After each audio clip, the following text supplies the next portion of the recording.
Hello, everybody. It's the Gin and Tonic Show. It's Friday. It's February. It's the 21st. It's full on the hour. We have a lot of people on the panel today. Brilliant. Welcome, panel. Welcome, ladies first. Faye. Welcome, Thunder, Rob. Yes, Thank I you. was waiting because actually I was expecting James as well today, but maybe he'll join us later. How's everybody? How's it doing? Ladies first. Things have been a little tricky for me. I've had maybe one of the worst bouts of depression this week, but I've been good generally. But have you been a good girl? I hope not. Well, I think Thunder, that's what about you? No, I don't want to hear the answer. Hi everyone. Yeah, I'm fine.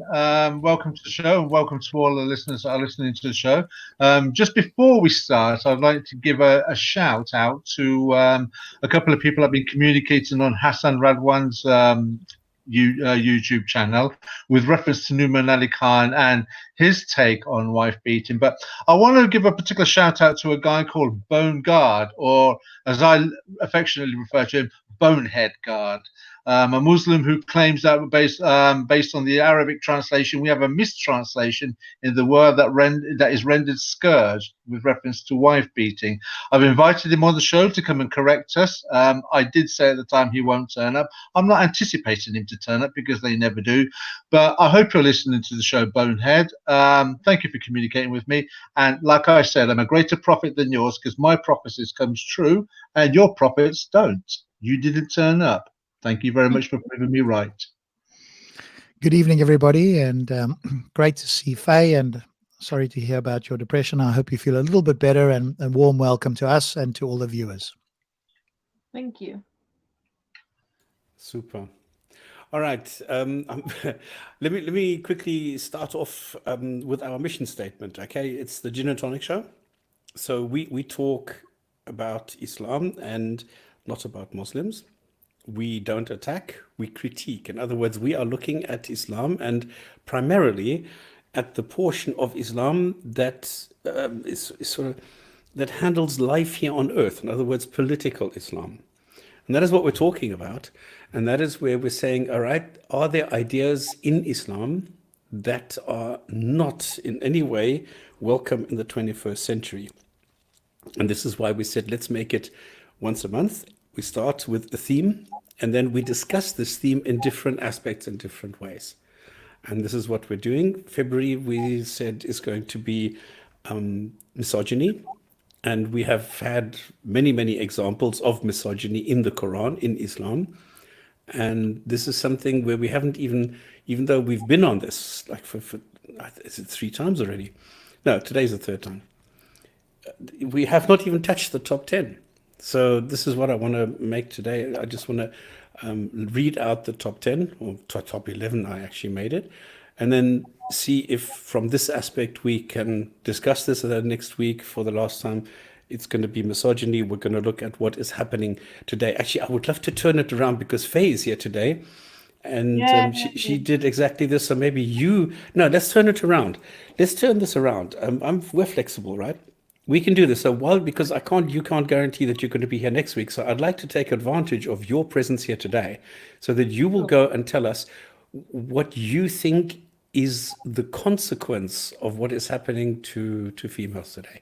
So what we're going to do is we're going to just go through some news. We're going to go through a couple of things. So we focus on Islam, all right, because we know more about Islam than we do about other ideologies. I'm talking about us combined, maybe not individuals. So what we do is we use facts, we use reality, we use reasoning.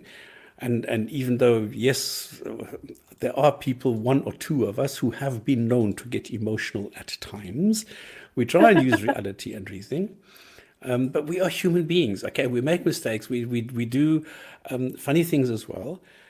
So if somebody wants to comment, if somebody wants to correct us, please do so. And I cannot stress that enough. Every time I make a mistake and somebody educates me, I learn something. All right. So this is how I learn, by making mistake. I try not to make mistakes, but because I'm a fallible human, I do. And this is why it's always welcome if somebody can show me that I'm wrong, and this is great. So if you want to come join, let us know, and then we'll chat about things. Now, what we want to do is let the Quran speak. Okay, so I'm not somebody who's a big fan of scholars. I'm not a big fan of the people who commented and take their opinion and their preference, their personal opinion about something, their viewpoint and their facet of whatever it is that we're talking about. I try and stick to the Quran. Yes, there are times when I refer to the hadith or the sunnah because it is necessary. Or if I want to make an example, I say this is how the people at the time understood this or whatever. So those are the things that we try and do, and what we don't try and do. Don't pay us, don't go to Patreon, don't go to PayPal. Everything here is for free. We're doing this from the kindness of our hearts, and it's just a hobby of ours. So what I'll do next is just give you a couple of items of news, go through the Quran, and then we go straight into misogyny.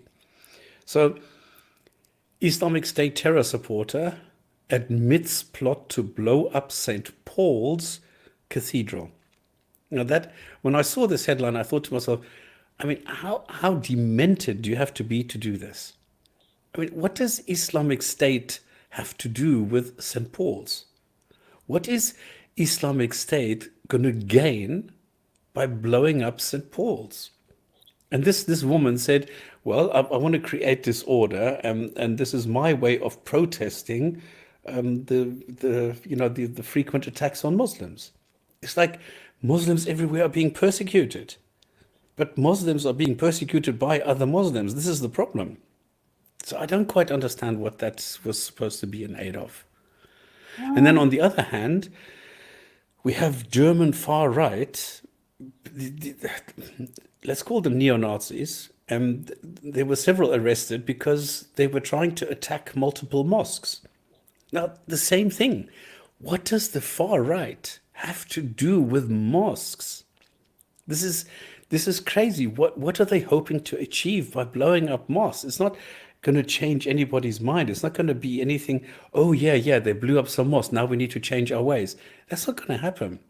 What we have to do is we have to make sure that political Islam is being preached in a proper way in the mosque. That's all that we need to do. But blowing them up is not going to help anybody. It's not going to damage anybody. In fact, it's going to make things even worse, because now Muslims have even more reason to go into the defensive and say, we are the victims here and we need our own laws and rules and everything, which is something that I definitely do not want. So this is equally stupid in my eyes.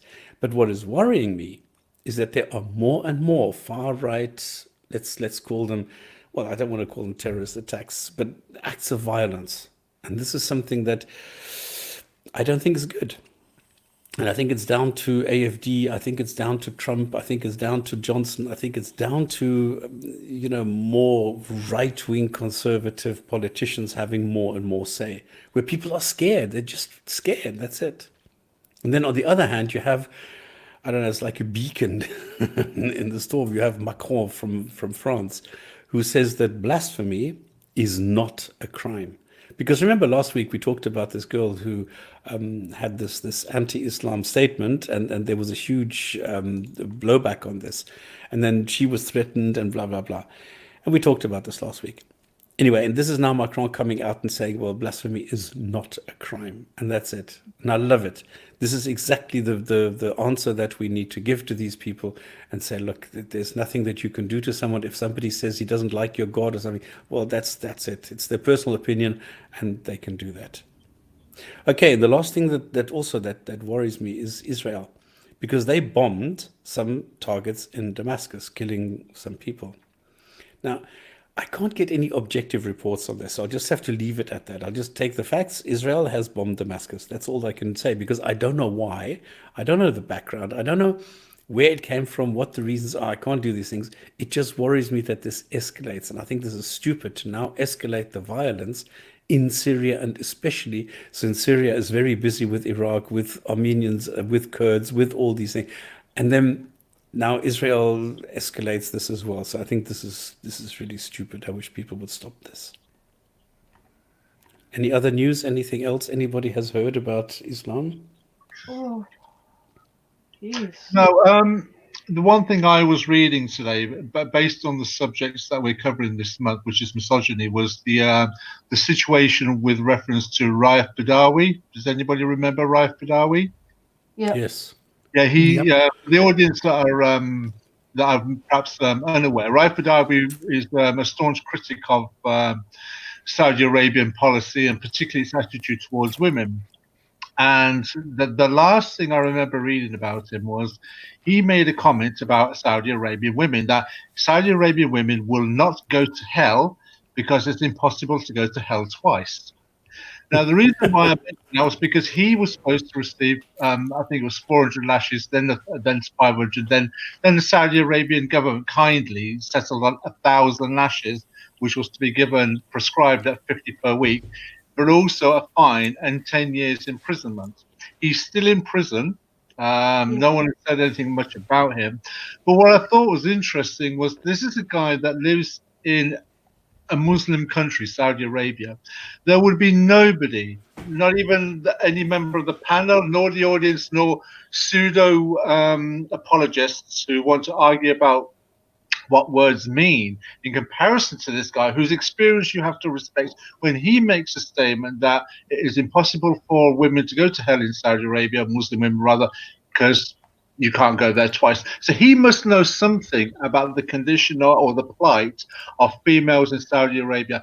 Now, with that in mind, who is any person that's listening to the show that's a Muslim that wants to argue about words, that feels that they can have any confidence or motive to come and correct anybody here when they're fading to go over to Saudi Arabia and correct the governments over there?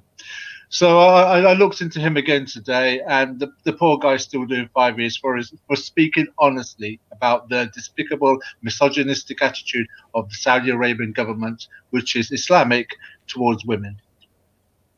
Just a side note, I think we had Mohammed Kasim who wants to join us. Perhaps I just said to him slightly later. I guess we want to get through a little bit of content first. But we know this guy is really sick. He's not well. But I don't know if he this makes any sense in having somebody on here who is really, really, really not a healthy person. Well, maybe let Faye have a conversation, right, Jack? I'm saying Jack. I see him in the chat. It stops. Can I just say If Faye wants to, of course. Maybe not. I don't know. on this guy, he actually agrees with the Quran, though. So, even though it's sick, fair play to him. This guy says, this is what the Quran says, I agree with it. What are you to expect?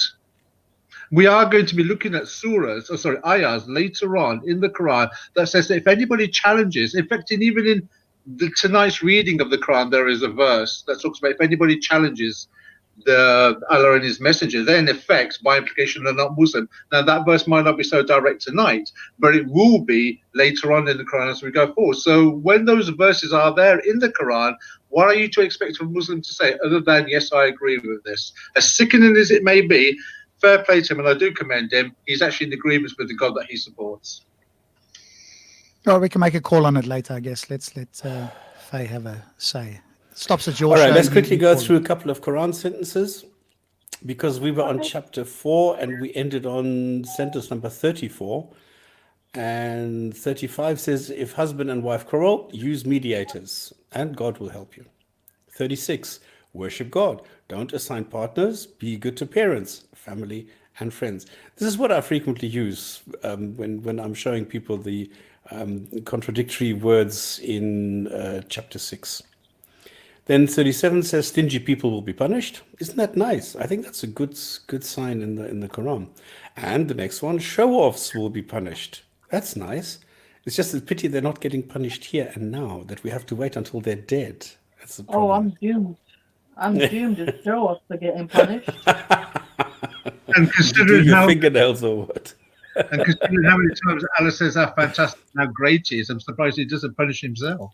Yeah, this is true, actually. Yeah. I mean, come on, every sentence, almost, 95% of all sentences in the Quran end with some narcissistic self-pleasuring. That's come on. 39, why not believe God exists? Well, why should I? And then there's a funny statement, God is just. Really? And Nope. I came across this sentence, which I posted as a quote, which was a mistake, by the way, because I took a quote from a group in Facebook, which might have been considered personal, and shared it because I was so I don't know emotional about this because this was so great because it said exactly what I think, and that is you can be a guy like I always bring the dentist. If you're a dentist, you help people. You really help people a great deal. You don't normally torture people. I mean, even if though it might seem to them like that, but at the end of the day, you're helping people, and you're even helping people survive. And then, just because you are born into the wrong faith, you as a dentist, you're going to go to hell because you were born Yep. into the wrong faith. Where a person who's a total, complete, utter asshole, this God says, "No, that's cool. You believed in me. I'm going to reward you."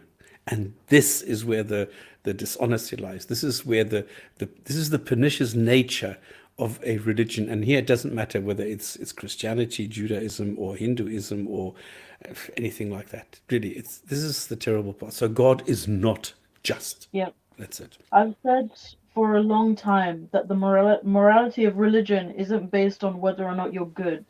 It's based on whether or not you worship God. Yeah. And it's this group thing. You have to be in your group, and because it's your God, and because there's different gods, there are different groups. It used to be regional. Today, it's not so much anymore. But exactly. So it's this group with your God. If you believe that, you're good. Otherwise, you're bad, and that's it. I've seen today people saying, "Well, where do atheists? What can an atheist provide in the form of comforting if somebody else suffers a loss?" I mean, what kind of a question is this? It's always funny for me that I will make a point that I am 99.9% the same as any other Muslim. We just differ on one tiny thing, and that is the stupid God belief. Otherwise, you get good and bad atheists, you get good and bad Muslims, the same thing. But the only thing that an atheist will not do is not kill in the name of atheism. That doesn't exist. But otherwise, we are the same kind of people. We have the same, either we are hospitable or we're not. Either we're honest or we're not. But it's just that, like what Weinberg said, you can have good people and bad people, but to get a good person to do something bad, it takes religion. And this is I the would problem. argue, if someone asked me that, I would argue, why do you comfort people when they experience a loss? You believe you're going to see them again. Yeah. So what's the Can point? we be a bit easy on the God bashing, because you are talking to somebody on the panel that actually believes in the Yeah, we need to sort you out one day, really. I mean, Thunder, please. Don't pray when you're drunk. Wipe yourself off with water or sand. I mean, is there anything more ridiculous? How is this guidance for a human being? Don't pray when you're drunk. Okay, so number one, the belief is that you're not supposed to drink anyway, so you can't pray when you're drunk. So it shows again the contradictions within the Quran, and it shows I don't know, the gullibility So that people have if they're taking this and saying, well, it's in gradual implementation. It says don't bloody eat pork. It doesn't say slowly wean yourself off pork. But with alcohol, come on. And then wipe yourself off with water or with sand or dirt or anything. That's I crazy. think that God's guide of how to get sober, which I don't think works in practice. What is that? To wipe yourself off with dirt, Oh, apparently. okay. Yeah, okay. All right. Maybe I should explain. In the Quran, you sometimes have sentences where one topic covers 15 sentences, but Right. sometimes you have 15 topics in one sentence.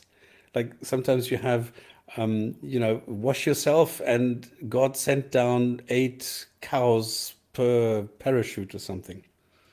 And This is this is not. quite funny. This is And you have not. totally different topics in one sentence. This is not the word of God. This is what God said. He sent down 7 cattle. Oh my gosh. My So how brain. do they float down? I mean, come on, you can't. If you chucks them down, they're going to impact, and that's it, dead. So you must have put them on a parachute or something. Just hang on a Oh, moment. no. The miraculous life of the Prophet, his success in transforming the Arabian Peninsula, and with supernatural eloquence of the Quran is enough to prove Islam, guys. yeah. When are we taking our Shahada?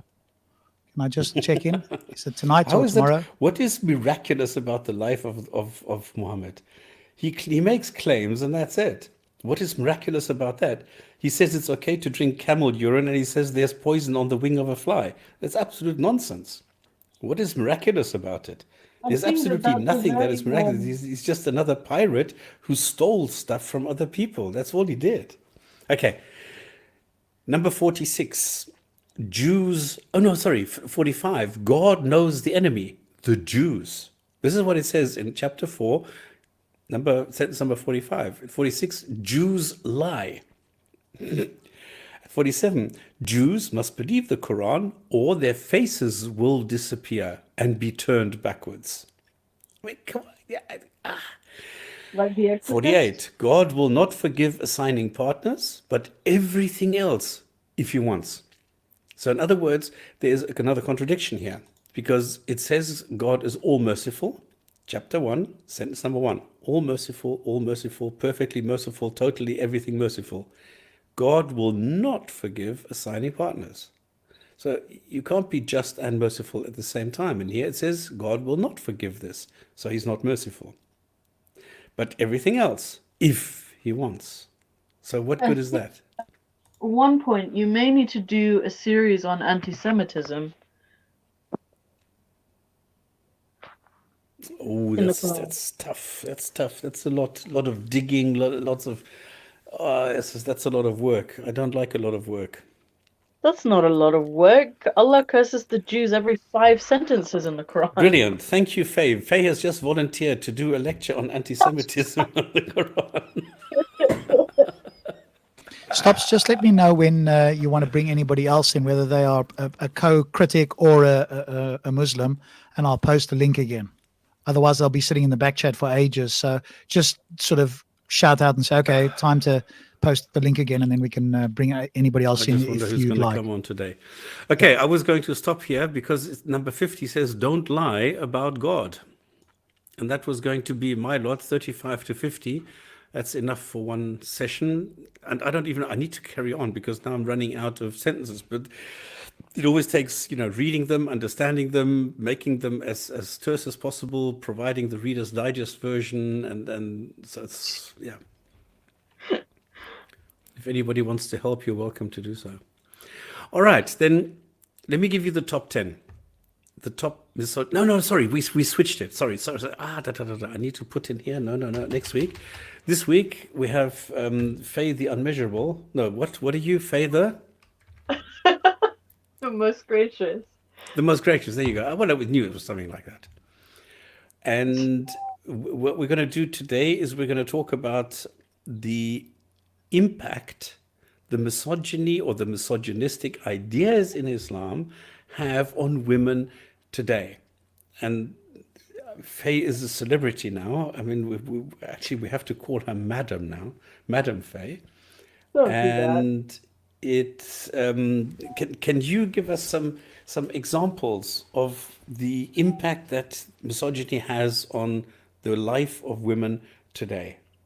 Okay, so I have a little story to tell you.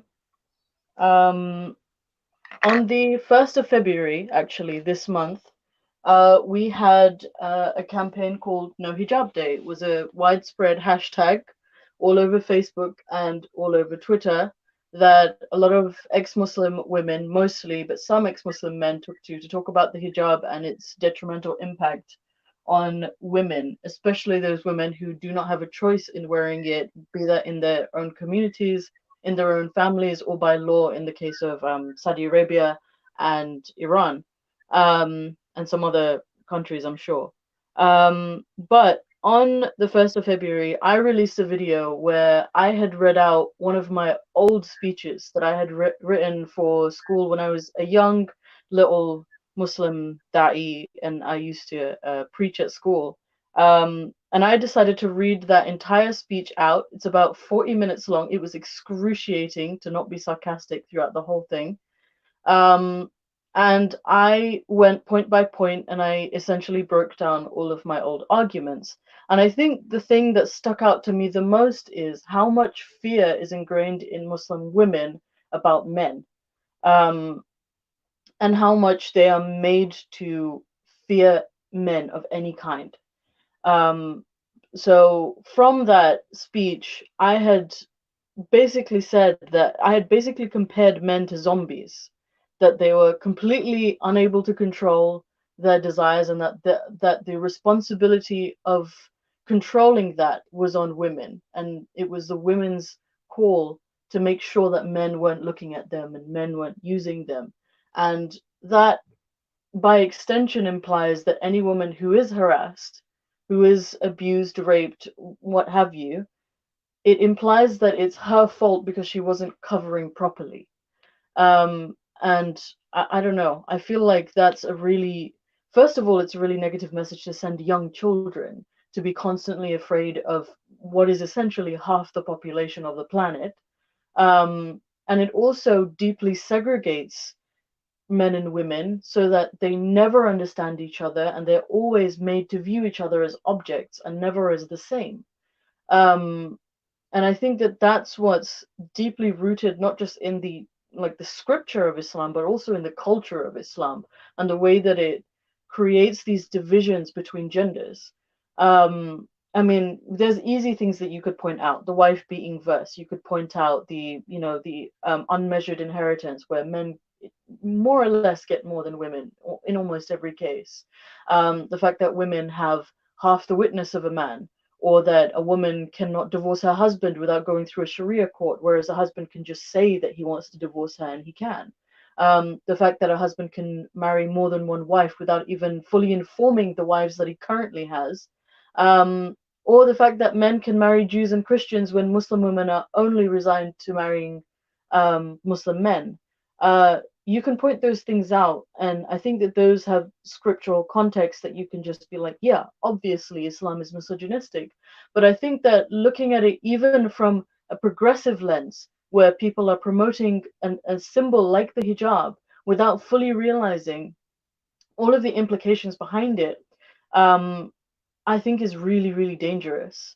And I've confronted several people who are not Muslim, who've been in support of the hijab in this bout to support quote unquote culture. And I've pointed out several times that the hijab is not a cultural symbol; it's a religious symbol that has erased culture for so many women across so many countries. And I can't stand by that. Um, I've been made angry on so many instances of, you know, these privileged women who never had to go through the challenge of wearing a hijab from a really young age and being told all these things, and them just donning it for the sake of World Hijab Day and then saying I'm supporting a cultural symbol when it is not that in the But have slightest. you been able to confront someone like personally? I mean, I was on the news for it, so yeah. No, I mean, did you ever talk to somebody about this, or is it just you talking about it? I've talked to, I mean, online I've interacted with people, and in terms of my workplace, I've interacted with some people. But usually I think I'm kind of just brushed off as the crazy loon who had a terrible experience in her life.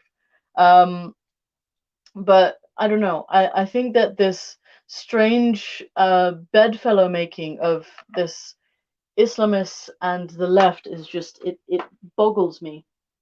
I don't know how to handle it. Have you ever been asked what the reason is why women in Islam are required to wear this? Yeah, several times. But usually what happens is that a Muslim woman will butt in and she'll just be like, "Oh no, that's not why we wear it. We just wear it for God." And the reason that, well, the technical reason why Muslim women were asked to wear the hijab initially during the lifetime of the Prophet was that Umar said that your wives are not covering, so we can't tell when they go to relieve themselves whether or not they're concubines or whether or not they're women, like just free women. um, and that's why hijab was originally instated. It was to make a differentiation between free women and women who you could essentially just go out and rape. Um, but the reason why hijab is implemented in Islamic societies, barring that you're wearing it for Allah and you're wearing it for God, barring that reason, is so that you obstruct the male gaze.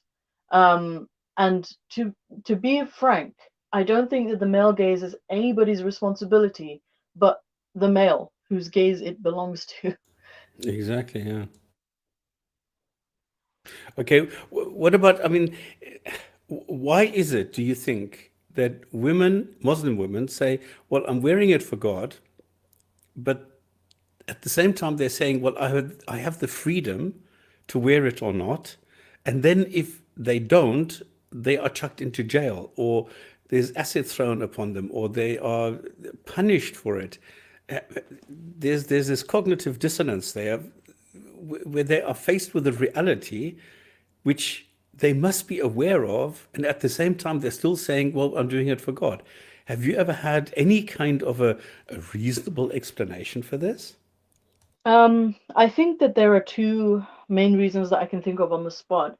I think that the first one is that they're in denial because they know they can't take it off, because they know that their families will have an adverse reaction to that, for them taking it off. And unless we're talking about women in Iran and Saudi Arabia who absolutely have no choice by law to take it off and they will be put into jail, those women absolutely and completely have no choice in whether or not they can wear it.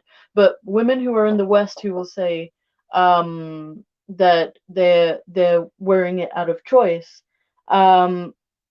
they might argue that you know, I think that, sorry, there's someone knocking on my door. I'll be back in a second. Just hold the fort for me.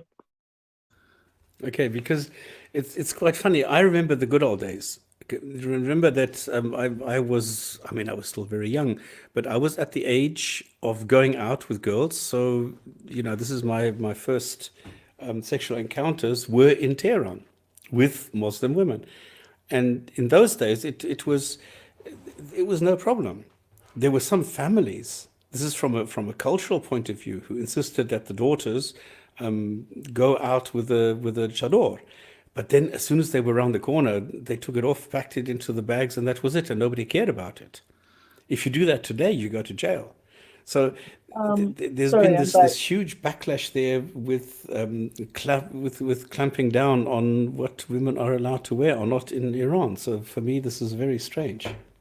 So, continuing from what I was saying before I was interrupted, I think that it's in the same way that a lot of Muslims will defend Islam even though they know it's not true. So when we talk about like the pedophilia, when we talk about wife beating, even though it's obvious that those things are allowed in Islam, and they'll try to find these loopholes, I think it's the same thing that they need to justify it to themselves. So Muslim women who know they can't take it off, will try to justify wearing it. I think the second reason that Muslim women here in the West will say that it's their choice is because the hijab has become an identity symbol. It's become a political symbol of their Muslimness. And I think that this was born out of all the stigmatization that happened after 9/11 and things like that. And the hijab and also the niqab or the burqa became an identity symbol. So I feel like they're no longer wearing it completely for a religious reason,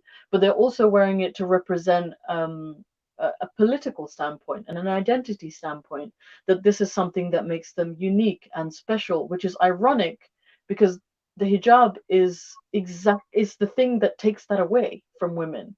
Yeah, Um, exactly. Yeah. yeah. And So I think what about the other reactions that you get from, funny enough, predominantly males? If a female doesn't behave, what causes men to throw acid in a woman's face?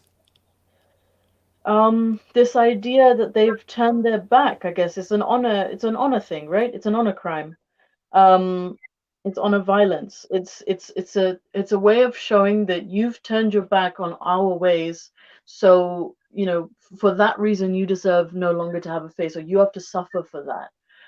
It's the same way that Muslims will, or some Muslims will, abuse their children if they leave Islam, or if they're gay, or if the girl wants a little bit more independence or anything like that.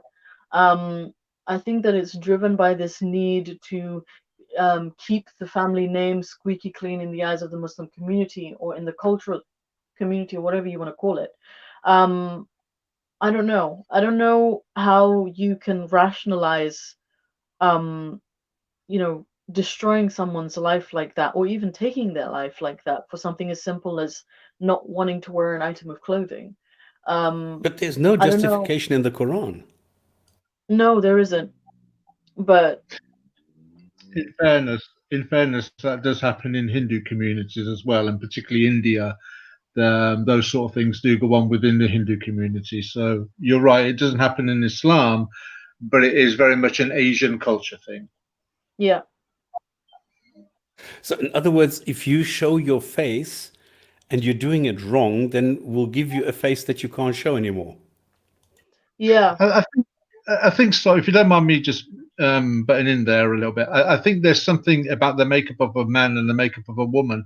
Women tend to be able to endure, are a lot stronger internally than men are in certain areas when you consider difficulties. I mean, men can break a lot easier than women, even though women are, if you like, more emotionally built. And I think sometimes with men, pouring acid in the face is the only way to break them. They couldn't break them any other way unless you kill them.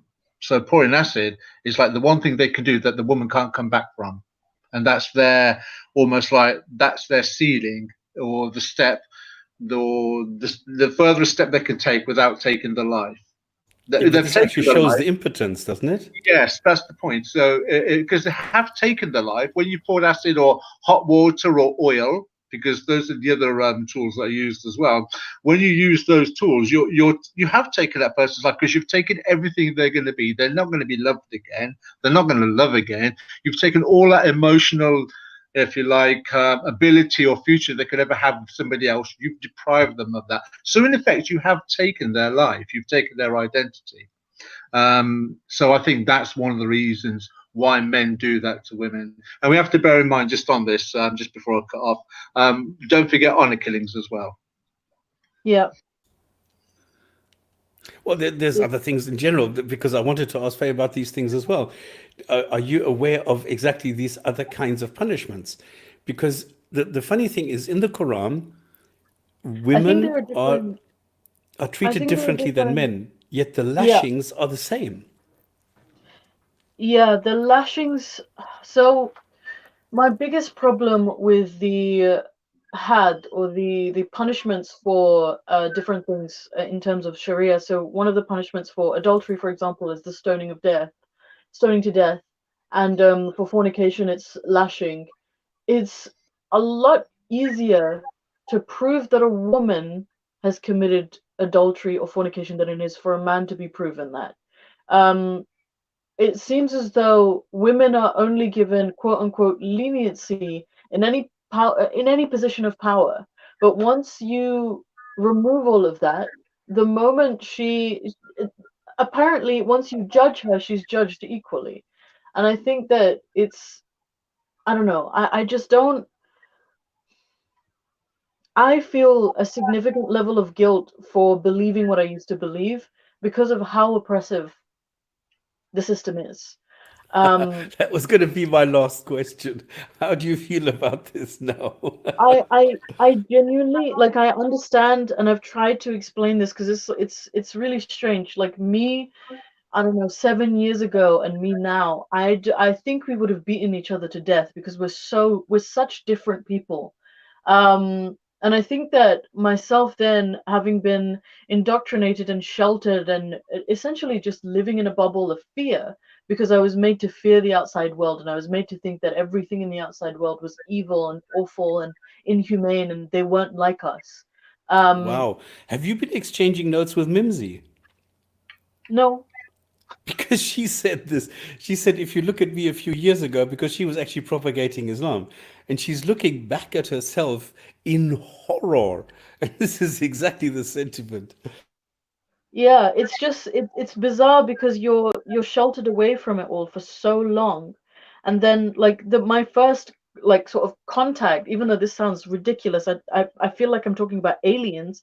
Like my first contact with like non-believers really was when they took me out of my home for, you know, because my father was physically abusive. And my first thought was, no one helped me. No, well, the whole Muslim community knew the kind of trouble I was in. My whole family knew the kind of trouble I was in. My father was no help at all, but it wasn't them that saved me. It was That these degenerates that I thought they were degenerates that saved me. that is a subject in itself, isn't it? That there's an ayah in the surah of the Quran that we're reading tonight, which touches on that I wanted to bring out. Perhaps later on in the show we could discuss it. And that one of those things is how the Muslim world will frown on the Western world.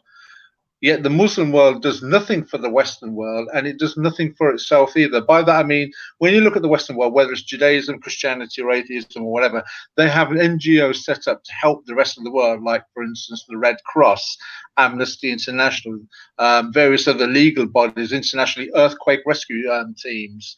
And they will go and help at their own cost other people of other nations, of other countries, of other religions, cultures, and languages, and tribes, and whatever. Whereas the Muslim world does nothing for the rest of the world. It's purely isolated and introverted in on itself. And the only charity that I know of is the Red Crescent. Yet the Red Crescent only helps out Muslims. It doesn't help out anybody else, which is a subject in itself. But also at the same time, one of the reasons why, when just listening to your example there, Faye, reminds me of when I was being brought up as a Muslim. And the Muslim community knows what goes on in other Muslim houses. The reason why they don't act is because of the shame and the reproach it brings on in the community. The Muslim community are very clever at behaving as though it's very pious and religious and holy and well behaved as far as the Western world is concerned. But we both know that behind closed doors, it is the most hypocritical, disgusting, and vilest of the cultures that exist on earth. But the problem is, you can't reveal that to the Western world, because the moment you do that, you bring reproach on the community, but you also bring reproach on the religion. And these things are best left behind closed doors. That's the attitude and mentality.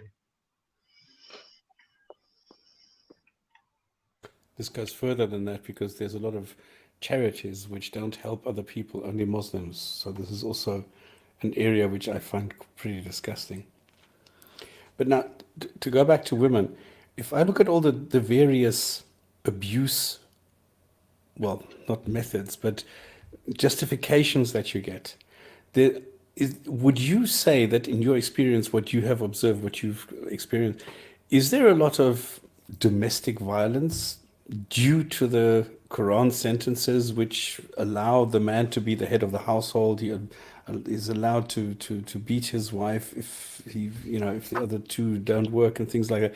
Is that being seen as like a like Muhammad said in one of the hadiths, that like no man will be asked whether he beat his wife. Is that I something that mean, you see being acted out in Islamic households? so, I mean, I can speak from personal experience and I can speak from a wider community sense.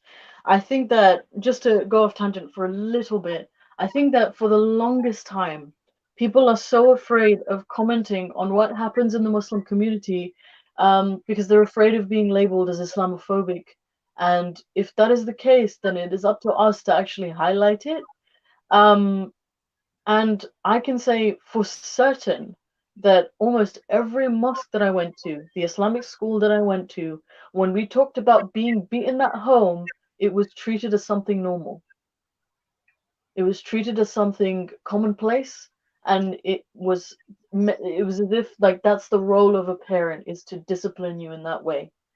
Um, the abuses that Muslim women face and Muslim children face at the hands of patriarchal role models in Muslim households is appalling, and I am astounded that no one is talking about it.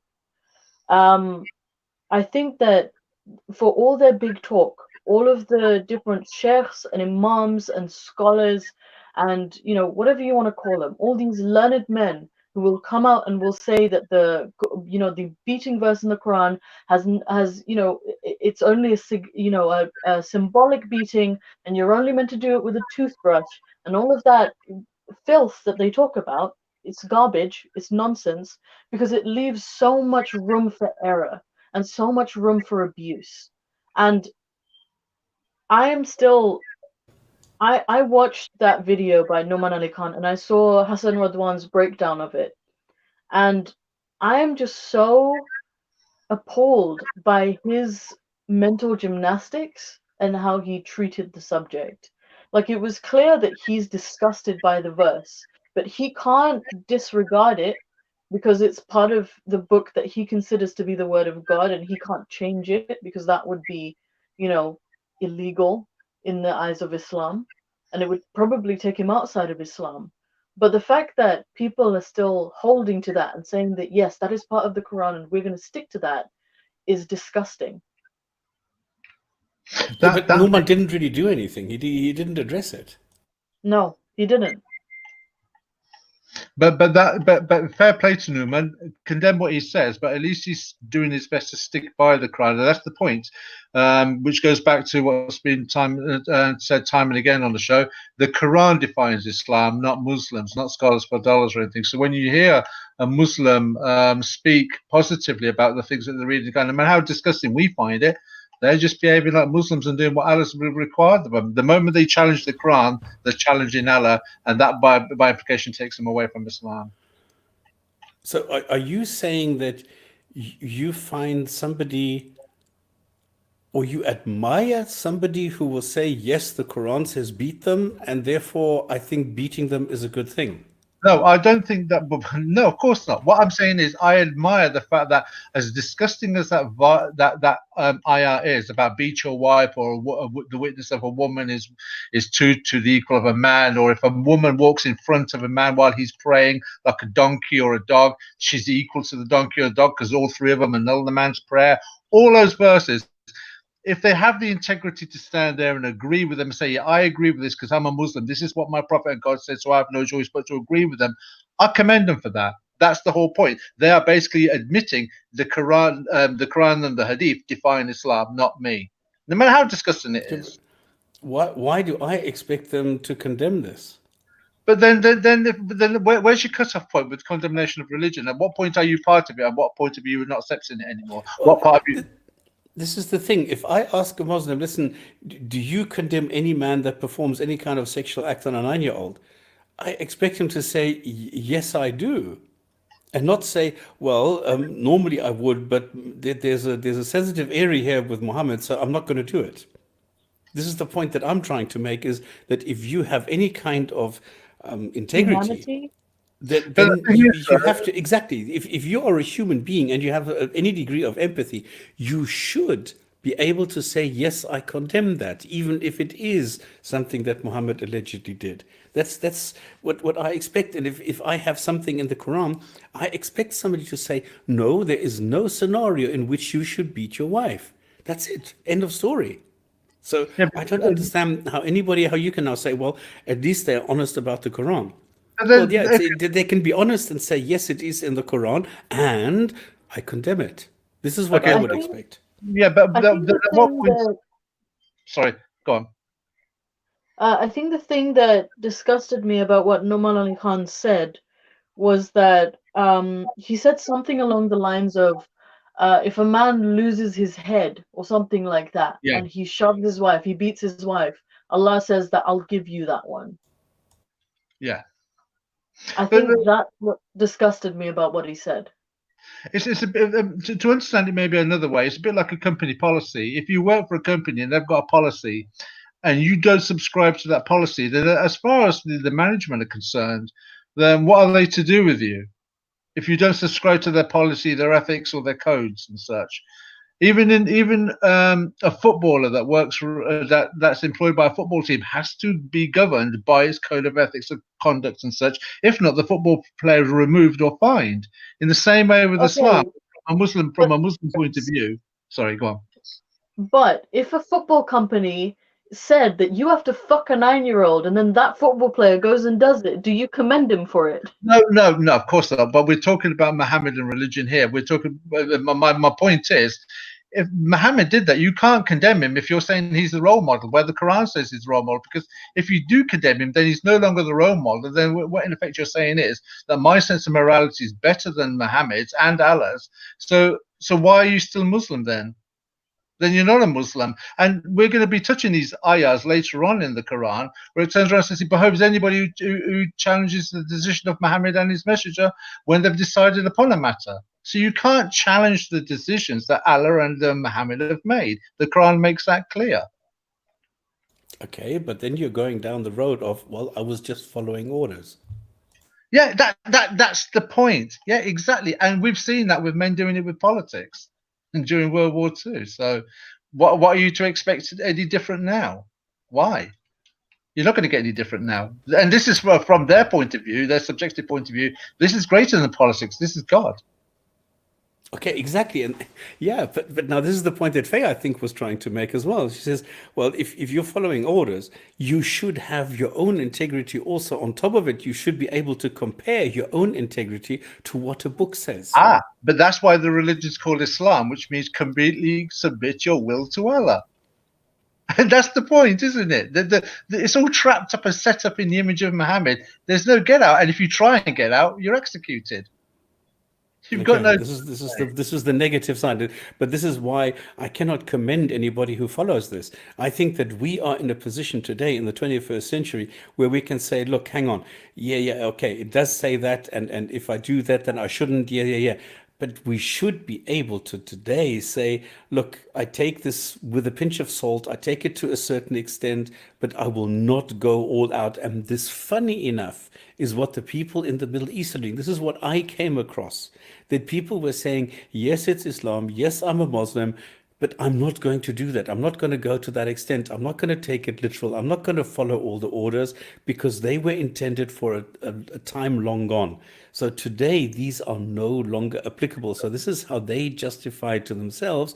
And this is how they are very normal, very nice people who are not like that, who don't go around and justify everything using the Quran the way that I see it done here in Europe.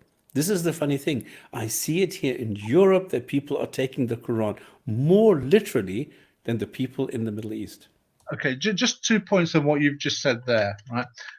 First of all, when you're considering the identity of Islam, if you was to, like in the Middle East, they're moving Sorry, away. Sanders, I'm just reading the comments here, what Rob's just putting up there. This is exactly our argument. If you was to start taking it, like I'll start separating it like salt out of from salt between pepper. Where's your cutoff point? At what point is there going to be any Islam left? Because when you go to the Quran, there isn't that much in the way of Islam. It's just a book of do's and don'ts, what to eat and what not to eat, and things like that. And 1/3 of the Quran, as we all know, is Allah ranting about how he's going to punish people in hell for not listening to him. So if you start removing the things that you don't like, which is going to be pretty much all the rules in Islam, what are you actually left with? So how much of it can it be Islam anymore? Well, you're still left with some commands which are generic good commands. Like I just had a couple of them in what I read just now. I can keep those. Those are generic commands that you'll find in Christianity and Judaism anyway. So you're not coming up with anything new. Thou shalt not kill. Well, the Jews already said that. Thou shalt not steal. Well, the Jews already. Hold on. Religions don't just exist because people follow them. You know, you have religions that are ancient, long gone. They're just a bunch of stories now. You have the ancient Greeks who had a religion. You have the ancient Vikings that had a religion. You know, nobody follows those anymore, but they still exist in a sense because they're just a bunch of stories and fairy tales that people tell each other. I don't think that you can make Islam a monolith in that way. I think that Islam is practiced in many different ways, and people have justifications for the way that they practice them. What I can respect is sticking by your guns and admitting that, yeah, I'm a piece of shit because I think that beating your wife is okay. Fair enough. Fair play to you. But I don't respect having the lack of humanity in saying that I think it's okay to beat your wife because God says that it's okay. But the Muslim rationale is, I don't know, even if he goes against his, with his cognitive dissonance and his mental gymnastics, human beings just know it's intrinsically wrong to beat a woman. You just know that. You don't have to have a God belief for that. You just know instinctively that is the wrong thing to do. But with the Muslim mind, when he comes across ayah that say thinks it's okay to beat your wife, even though it repels him and he finds it repugnant and whatnot, he's still, from his point of view, it's a case of, I don't understand this. There must be a higher reason why this is the case. I've got to accept it if I accept Islam, because Allah's ways are higher than my ways. So I've got no choice but to accept it on that principle. And that must be what goes through their mind.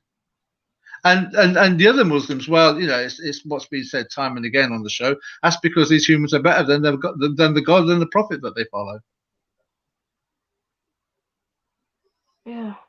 So what lesson can we draw from this? Is there anything that you, or but either one of you, or even Rob, that anybody can suggest, recommend, or tell people on how to find the right balance between, having No, Islam but still being a good person? here's my 3 or 4 years ago, Stops. You asked me the question. You've got some good friends, good Muslims, and I turned around and pointed out some surahs in the ayah in the Quran that say if you take a Jew as a Jew or a Christian as a friend, then you're like them and you're disgusting in Allah's eyes. And I said, no, you can't do the things against what the Quran says. And you turn around and says to me, so you see it as binary as that? Your words, is it that binary? And for me, that's exactly what it is, because the Quran defines Islam, not human beings. You can't pick it as salt as a pepper. If that's what the Quran says, that's what you have to do. Otherwise, where's your cutoff point? Then at what point do you stop being a Muslim? And even Allah makes that statement as well. Hypocrites. Hypocrites are those, they say they're Muslim, but they don't follow what the Muslim commands are. That's the Quranic understanding of what a hypocrite is. Yeah. So that if I understand you correctly, what you're saying is it's all or nothing. Either you're all into Islam, and then you need to accept what the Quran says, what the Muhammad said. You need to accept it all in, or you leave it completely. You can't be halfway. Yeah, there's no halfway house there. You can't pick it as salt out of pepper. Exactly that. And we had this discussion a couple of years ago. I remember. As repugnant as it may be, you can't pick at it. It's a bit like saying, I want to be a Christian, but I don't want to accept Jesus. I'm sorry, it doesn't work like that. Oh boy. Okay, Faye, to come back to you, I'm sorry. Yeah, I always like to see the silver lining and the light at the end of the tunnel, but I think unfortunately here it's a bit difficult. What would you say? Would it take for a Muslim man to accept equality within a woman? Because I always bring this example of the captain of a plane flying me to Dubai, and his wife flies me back. Should they be treated in any different way if they are, trained in identical ways? They have the same level of competence and anything. Should there be any any difference between the man and the woman if they're doing the same thing in the same? Should they both have the same possibilities and to show their abilities at the same time?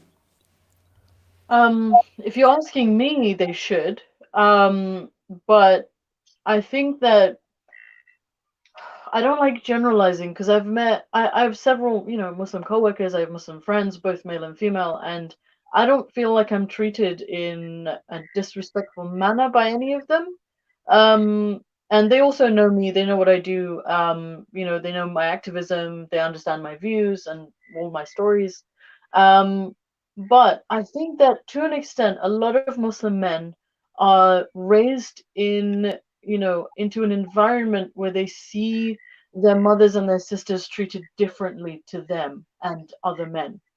I think that a prime example of that is that almost in every household, every Muslim household, the boys will never be taught to cook or to clean.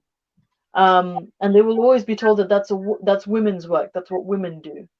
And I think that puts like a stereotype in your brain that men and women are inherently different and they're not fit for the same things. Certainly in my household, my brother's only 2.5 years younger than me, but he cannot do anything around the household. My father can't do anything around the household, even though after my mother passed away, I was the one who did everything around the household, even though I am not the parent of these children. And I think that creates the dividing line, and then further making the segregation rules, like boys and girls can't play together, boys and girls can't be friends, boys and girls shouldn't be talking to each other, girls have to cover in front of boys. And if you're talking to them, or if you're uncovered in front of them, then that's inherently sinful for you to do. And they put that fear in you that if you do that, then you're going to be punished for that, and that is a sin, and Allah's going to hate you for that. And then on top of that, if you do that, men might attack you, men might harass you, men might rape you. I think that in a man's mind, in his formative years, when he sees that and he's surrounded by that, I think that creates a very misogynistic image of how he should be treating women. Does that make sense? Yeah, It doesn't make sense, but it sounds like it was drummed into you.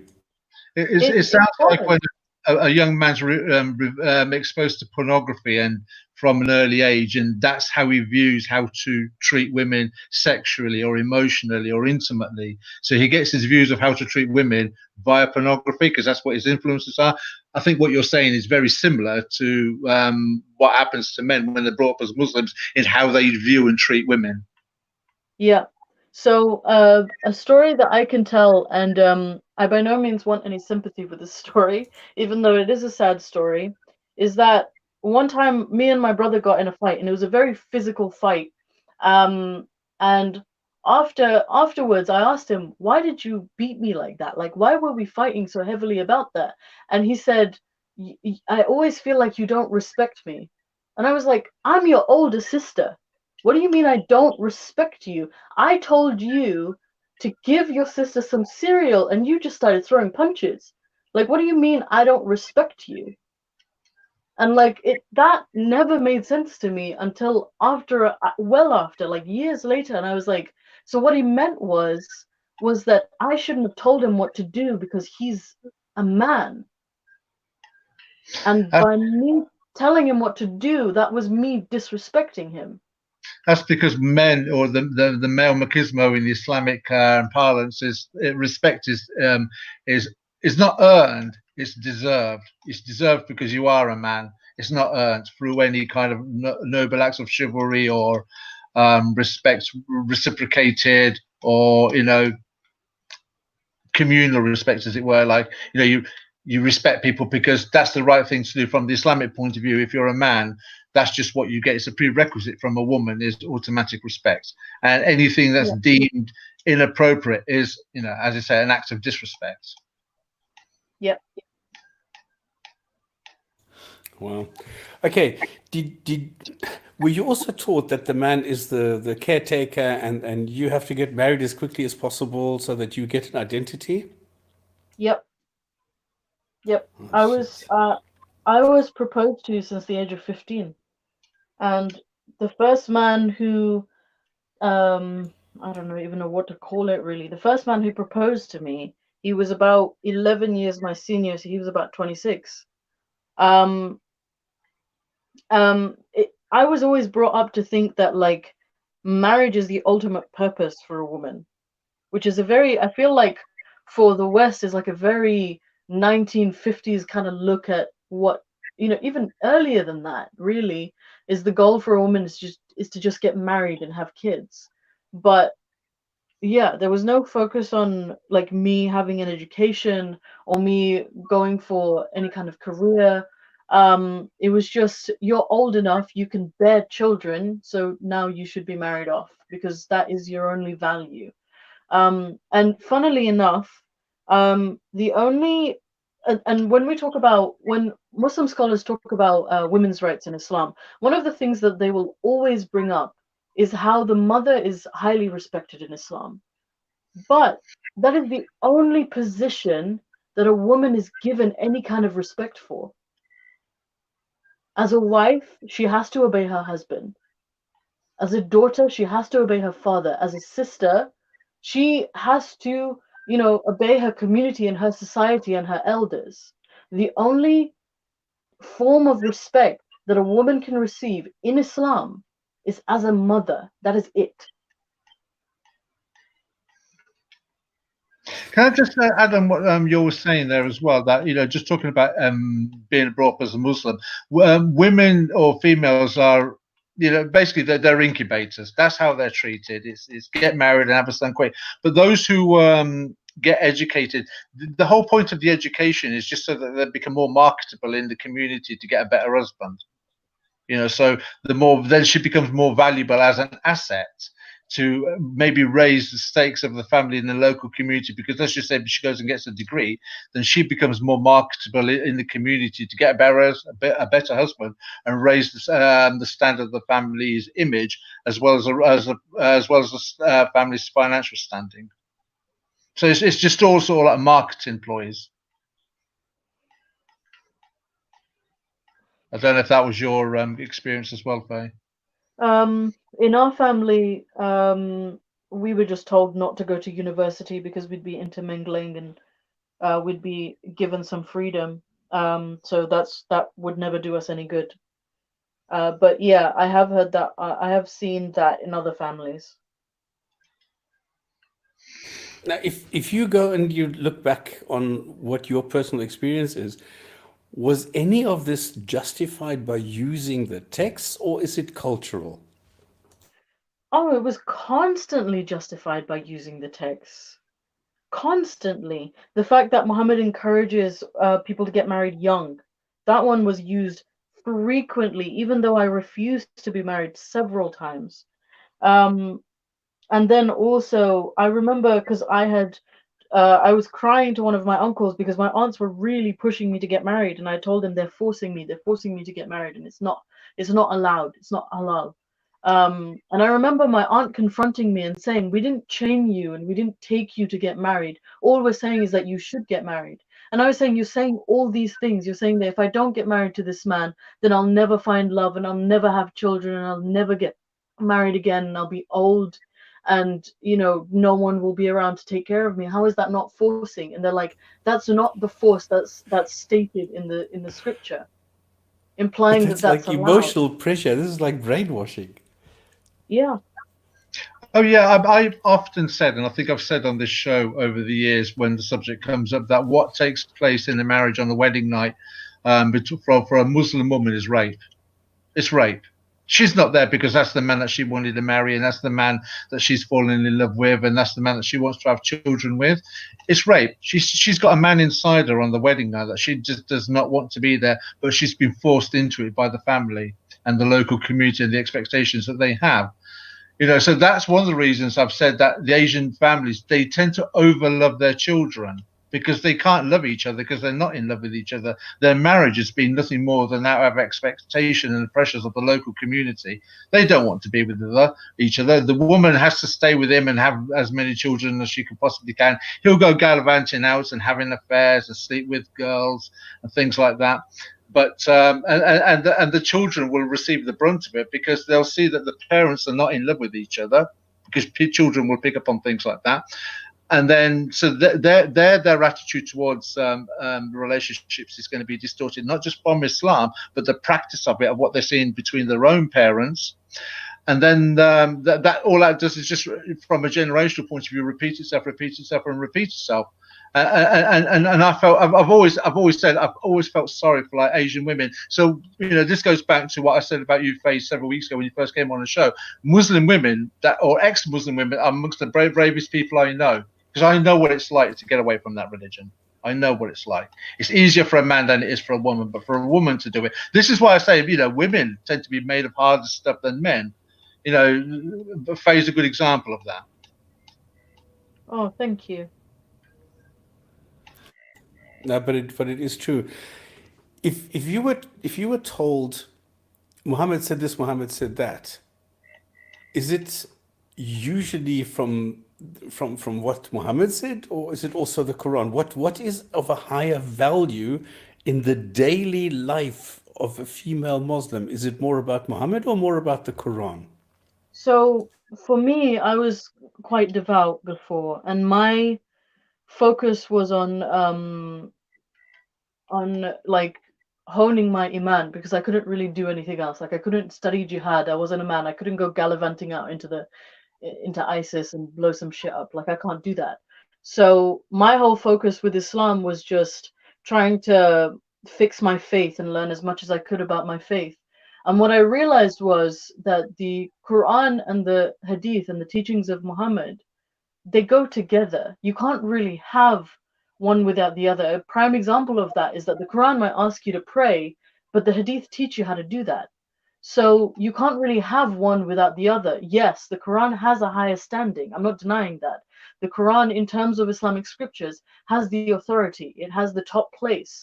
But without the support of the Hadith, you can't really practice Islam the way that, Muhammad, I'm just saying in terms of the Islam that I practiced, you can't really practice it the way that Muhammad practiced it.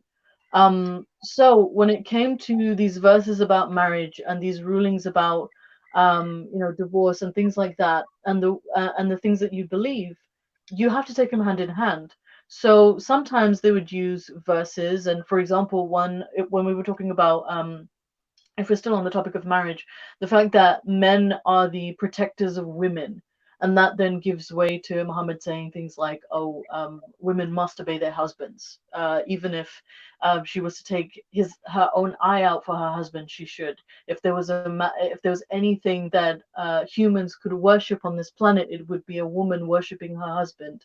That the majority of women in hell will be there because they're ungrateful to their husbands." It kind of goes it's one piece that fits another. The Quran says men are the protectors and the I've forgotten the exact word, but the overlords or The such of maintainers. women. Yeah, maintainers, if we want to put it nicely, the maintainers of women. And then the Hadith would come in and say women have to obey their husbands as long as they're not going against Allah and His Messenger. They have to obey their husbands. And I was going to go exactly there. What was your reaction in the beginning when you heard this for the first time, that you have to be obedient? That's not you, is it? I so wanted it to be me. I feel like this. Oh, I, this is so sad. for me, I've always been a rebellious spirit. Even when I was younger, I was a rebellious spirit. I think did I tell the story of why I started wearing the niqab? It was because Jack Straw said he wanted to ban it, and I started wearing it. I've always had a rebellious spirit. Um, and for me, learning that I had to obey my husband was just like a statement that made me not want to get married, even though I felt like I had to. Um, so yeah, I was ambivalent about it, but also I had submitted my will to this teaching, so I was gonna do it begrudgingly, and I just thought, oh, this is my test in my life, is to be less rebellious, um, or something. I don't know. But yeah, I certainly didn't like it, but I wasn't about to question it. I just put on the screen this because what Veej just said was amazing, because this is true. You are supposed to lick the ooze that is coming from the man's hand because you are such an obedient good wife. Come on, when you read that, doesn't that make you sick? Yep. So, And okay, actually, what and what actually, part did you think if was we good? What part of the hadith, what part of the Quran, whatever, what was positive for you in your role as a woman? can I just quickly touch upon something else before I come to this, Sure. because this is going to be long. So the other thing that I wanted to say in relation to the men being the maintainers of women is that also the wife beating verse. The reason that a man, even though it's the most extreme case and it's the last straw and all of that, all of your apologetic arguments, um, even if that is the case, the reason why a man can beat his wife after telling her off and after forsaking her bed is because she is being disobedient. And I think that that sticks out the most, and that is a Quran verse. That is not even a hadith. Um, but in terms of what's good about being a Muslim woman, there's nothing good about being a Muslim woman. I've constantly and frequently wanted to be a boy because I thought that independence and having a fighting spirit and being strong, these were all manly characters. And I was always made to feel as though, because my father would always say, "Why are you walking like that?" And I would say, "What do you mean? Why am I walking like this? How do you walk?" And he said, "You're walking like a man. Stop walking like a man." And I was like, what do you mean? I don't know what that means. And apparently having any position that isn't like meek and submissive is seen as like a manly characteristic. And I was always made to feel like I had that, like I had manly characteristics for, speaking my mind and having my own opinions and, just wanting to be a little different. I've always been a little different. So there's nothing I can say that's good about being a Muslim woman, because I constantly and frequently just wished I was a man. My dad actually asked me one time, "Are you jealous of your brother?" And I said, "Yeah, I'm jealous of my brother. He gets to go outside and he gets to play football and ride his bicycle. I have to sit at home all day." And he said, "Don't be jealous. Jealousy is bad." And he just walked off. It's like, that's not how, what do you mean? Yeah, exactly. Yeah, but I think actually it's small steps that you took that made you realize there's something wrong here. I don't think there was one decisive moment. I think it was just one thing then that broke the camel's back, you know. But to get back to my question, was there anything positive in Quran or in Hadith or something that you took that you said, it's good to be a woman because this is positive? Not specifically in the Quran or the Hadith. I think there was one or two things that stuck out to me that I was like, oh, that means I'm a good thing. But not significantly. So there's like one narration where Muhammad says if you have four daughters or three daughters and you marry them off, you're guaranteed paradise. And I thought, oh, so it's a good thing to have daughters. But then back then with my child brain, I didn't realize that it's the man who's going to paradise. It doesn't necessarily guarantee the daughters going to paradise. Um, and then the other thing was like the mother thing, like mother deserves three times as much obedience as the father and things like that. Um, but if I'm being completely honest, there weren't things that stuck out to me in the Quran and the Hadith that made me feel good about being a Muslim woman. It was more things that like preachers and scholars said. Things like, oh, she's a precious diamond and that's why we need to protect her and things like that. I used to idolize these like warlike figures in Islamic history who were women. One is Nusayba bint Khalaf, one was ironically Aisha, who were both well, Aisha led a war, and Nusayba bint Khalaf was she wasn't a warrior, but there was like one battle that she took part in, and I really like took that, and I was like, yes, strong woman. But the rest of them, for the majority of the Sahabis who were women, were just doormats, and it's just disheartening, really, because there aren't that many figures in Islamic history at the time of the Prophet that are like strong women.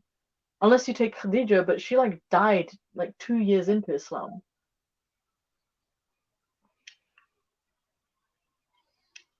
How much were you involved with exactly historical figures with females in Islam?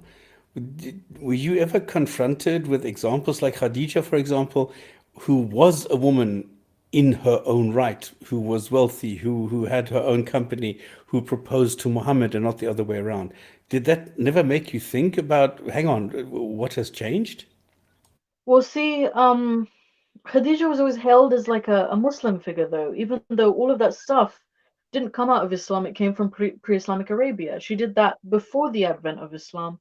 And the way that it's like sold to young girls, and when I was a young girl, was that, oh, look at this high-powered businesswoman who, gave no fucks and she proposed to Muhammad and all of this stuff. But it's like, yeah, but Islam didn't bring that. That's got nothing to do with Islam. That was before Islam. But I didn't realize that at the time. Another thing that a lot of preachers will say is that the first martyr of Islam was a woman. It's not exactly the best fucking example of a powerful woman, is it? Um, Yeah. Actually, we did a show several months ago, didn't we, Stops, where the first martyr of Islam was actually Muhammad, because Islam actually belongs to Khadija. She set it up. So hopefully we'll do another show on that one about how Khadija set Islam up. Were you aware yeah, of that, but Faye? Did you actually know the role of Khadija, or was it all like whitewashed? it was all whitewashed. Everything was whitewashed because I was just made to not think and think critically about it. Because I felt like if I questioned it, that was wrong, you know? Okay, And but so what? you were given the story of Khadija, but you didn't say, Yeah, yeah, but hang on, why is it about Muhammad? Why isn't it about Khadija? Because Thunder is absolutely correct. I mean, she is the one who started it actually, because according to the well, the Sunnah, because it's both in the biography and it's in the Hadiths, she is the one who said to him, listen, let's go and check this out. And yes, you're a prophet. You need to go with this. You need to run with this. Let's go. Yeah, yeah, yeah, yeah.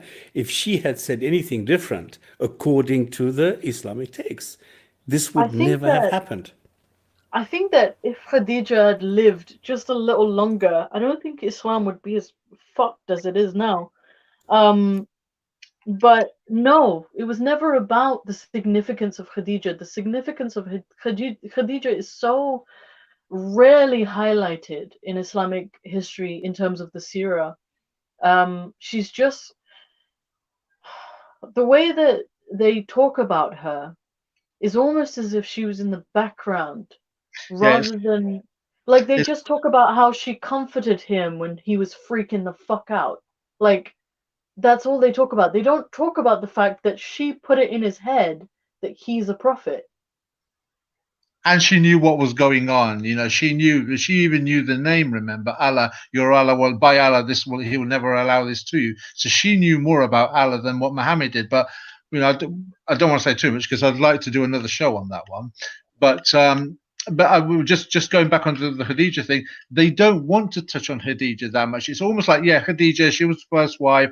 Let's move on now. Nothing to see here. Because the moment you start delving in it, these are the conclusions that Muslims are going to draw when they look at all the authentic sources and all the information on Khadija.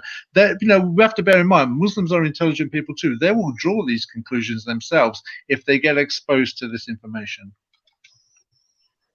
So But to answer your question about history, I used to idolize a lot of warrior characters in history. Um, Not necessarily Islamic history, because a lot of female warriors don't exist in Islamic history. But in other cultures, I used to idolize them. And I always thought to myself, like, why doesn't that exist in Islam? Being such a warring religion as it is, why doesn't that exist in Islam? And I kind of always like had that in the back of my mind because I romanticized that idea because there wasn't any other way of looking at it. What, this Amazonian idea or what? Yeah, so like I used to admire Boudica and how she led her people against the Romans, the Amazons, Valkyries. Like I was a history student, so I used to go over stuff like that, and I would just be like, "Well, these societies seem to treat their women way better than Islam." Um, Okay. but obviously, I could never say that.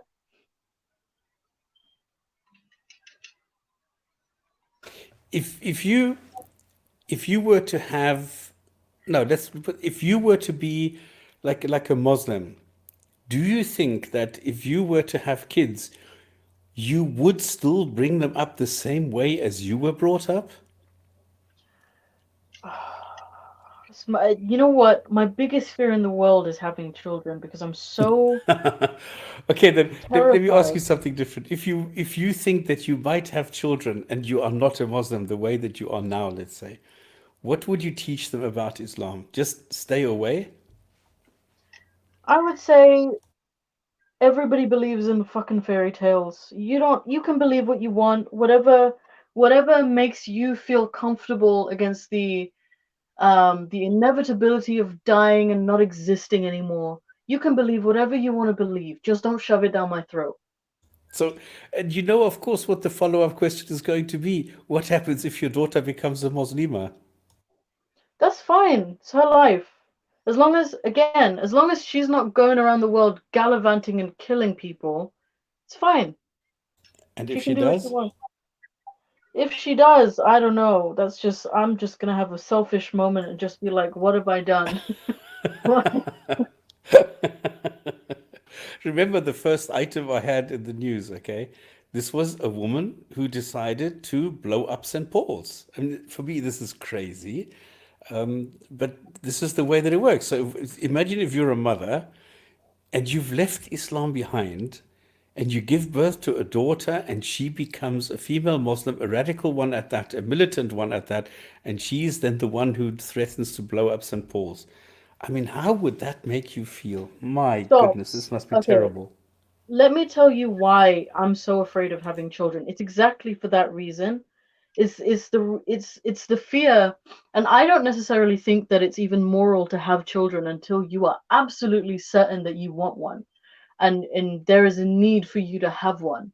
Um, but the reason that I am afraid of having a child is that I remember when I was in school and I first learned about Hitler, and he used to venerate his mother. He had a day on his mother's birthday. He used to give out medals to mothers, which I don't know why, but he used to do something like that. And in my brain, I got it in my brain.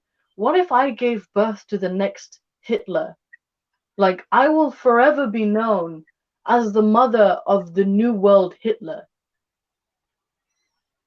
And I think Or you since could be the then, mother of the new Albert Einstein. yeah, but I don't care about that. Like that 1,000 people could give birth to Einsteins, but once I become the mother of Hitler, now it's a problem. Interesting. Okay. Sense I like mean, for I me, can relate to that. Yes, I can understand that, because the level of praise that you get for being the mother of a genius is a lot less than the wrath that you will receive if you are the mother of a despotic tyrant. I absolutely understand that. Yeah. yeah, like I could not imagine the amount of shame that that woman had for giving birth to such an awful human being. And yet, I mean, I made a video about this actually, where I said, I painted the scenario that he was being taken because he was quite a sickly child. I mean, he's Austrian. He wasn't even German. He was Austrian. yeah, Living in the Alps, he was a sickly child, so he was sent off to his grandmother, and then the mother takes him to the bus, and then the bus driver crashes the bus. It rolls down the hill, and she hears a crying from within, and she quickly runs, and the only passenger who gets saved is little Adolf. And this is the this is the irony of the whole thing, that everybody scrambles to save the child, not knowing what will become of this child at a later date. And I found this quite ironic. I mean, this appeals to the evil in me, when people save this child, and they think, well, it's that's just a child, look, that's evidence that there's no God. Exactly. Yeah. I mean, come on. This is the question that so many people ask. I mean, we've had a couple of thousand, hundreds of thousands of Jews in concentration camps killed, murdered, slaughtered by the Nazis. Okay, they were burned just for the sake of burning Jews. I mean, this was crazy. Do you think that there was not a single Jew who was praying to their God? And what was their God doing? This God was just sitting there with folded arms, watching how they get burned. Come on. You cannot tell me that there is any being, any entity, be it a God or not, that will To be fair, not react to that. to be fair, the the God of the Jews hasn't exactly been taking care of his flock through the years. The Jews have come across a lot of shitty situations that their God has put them into. Exactly. This is the point. Would I do that? No. I mean, come on. Would you? I mean, it doesn't matter how terrible you are, what an asshole you are. You will not let millions of people die. You will not. I don't think that any human being will do that. I don't think that even Hitler knew how many people he had killed. He just said, "Listen, get rid of them." I don't think he realized what numbers he was talking about. I don't know. I don't want to comment on Hitler's behalf. Okay, Let, yeah, this is true. yeah. Well, we've been going for 1.5 hours, so it's inevitable, according to, I forgot the name of the guy. There's a law which says that any discussion going on for a while will suddenly involve a god at some stage, Hitler at some stage. So there you go. Hmm. Just a quick one. Do you want to invite anybody in, Stops, or are you guys quite happy to continue Well, as you I are? think we've just about covered everything. Faye, is there anything else that you want to talk about? Um, Not really. I think Okay, we great. covered everything. Well, then let's open it up for the last half hour and see what happens. Let the slander Great. begin. Okay, There's the I've link. posted the Okay, link in anybody who the. wants to join us, remember there's no censorship here. You can join us, you can ask questions, you can comment, you can correct, you can do anything you want. Apart from spam, I think. Just be careful not to spam.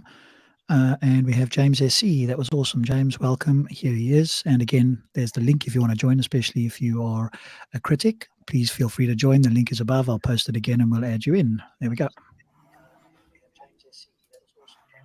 Good evening, everyone. Good Hi. evening. Hi, Faye. We met once at that conference done by Mimsy and whatchamacallit, Vidu. Oh, great. Yeah. I don't have much to add right now, so I'll just. Okay. Well, it's good to hear from you.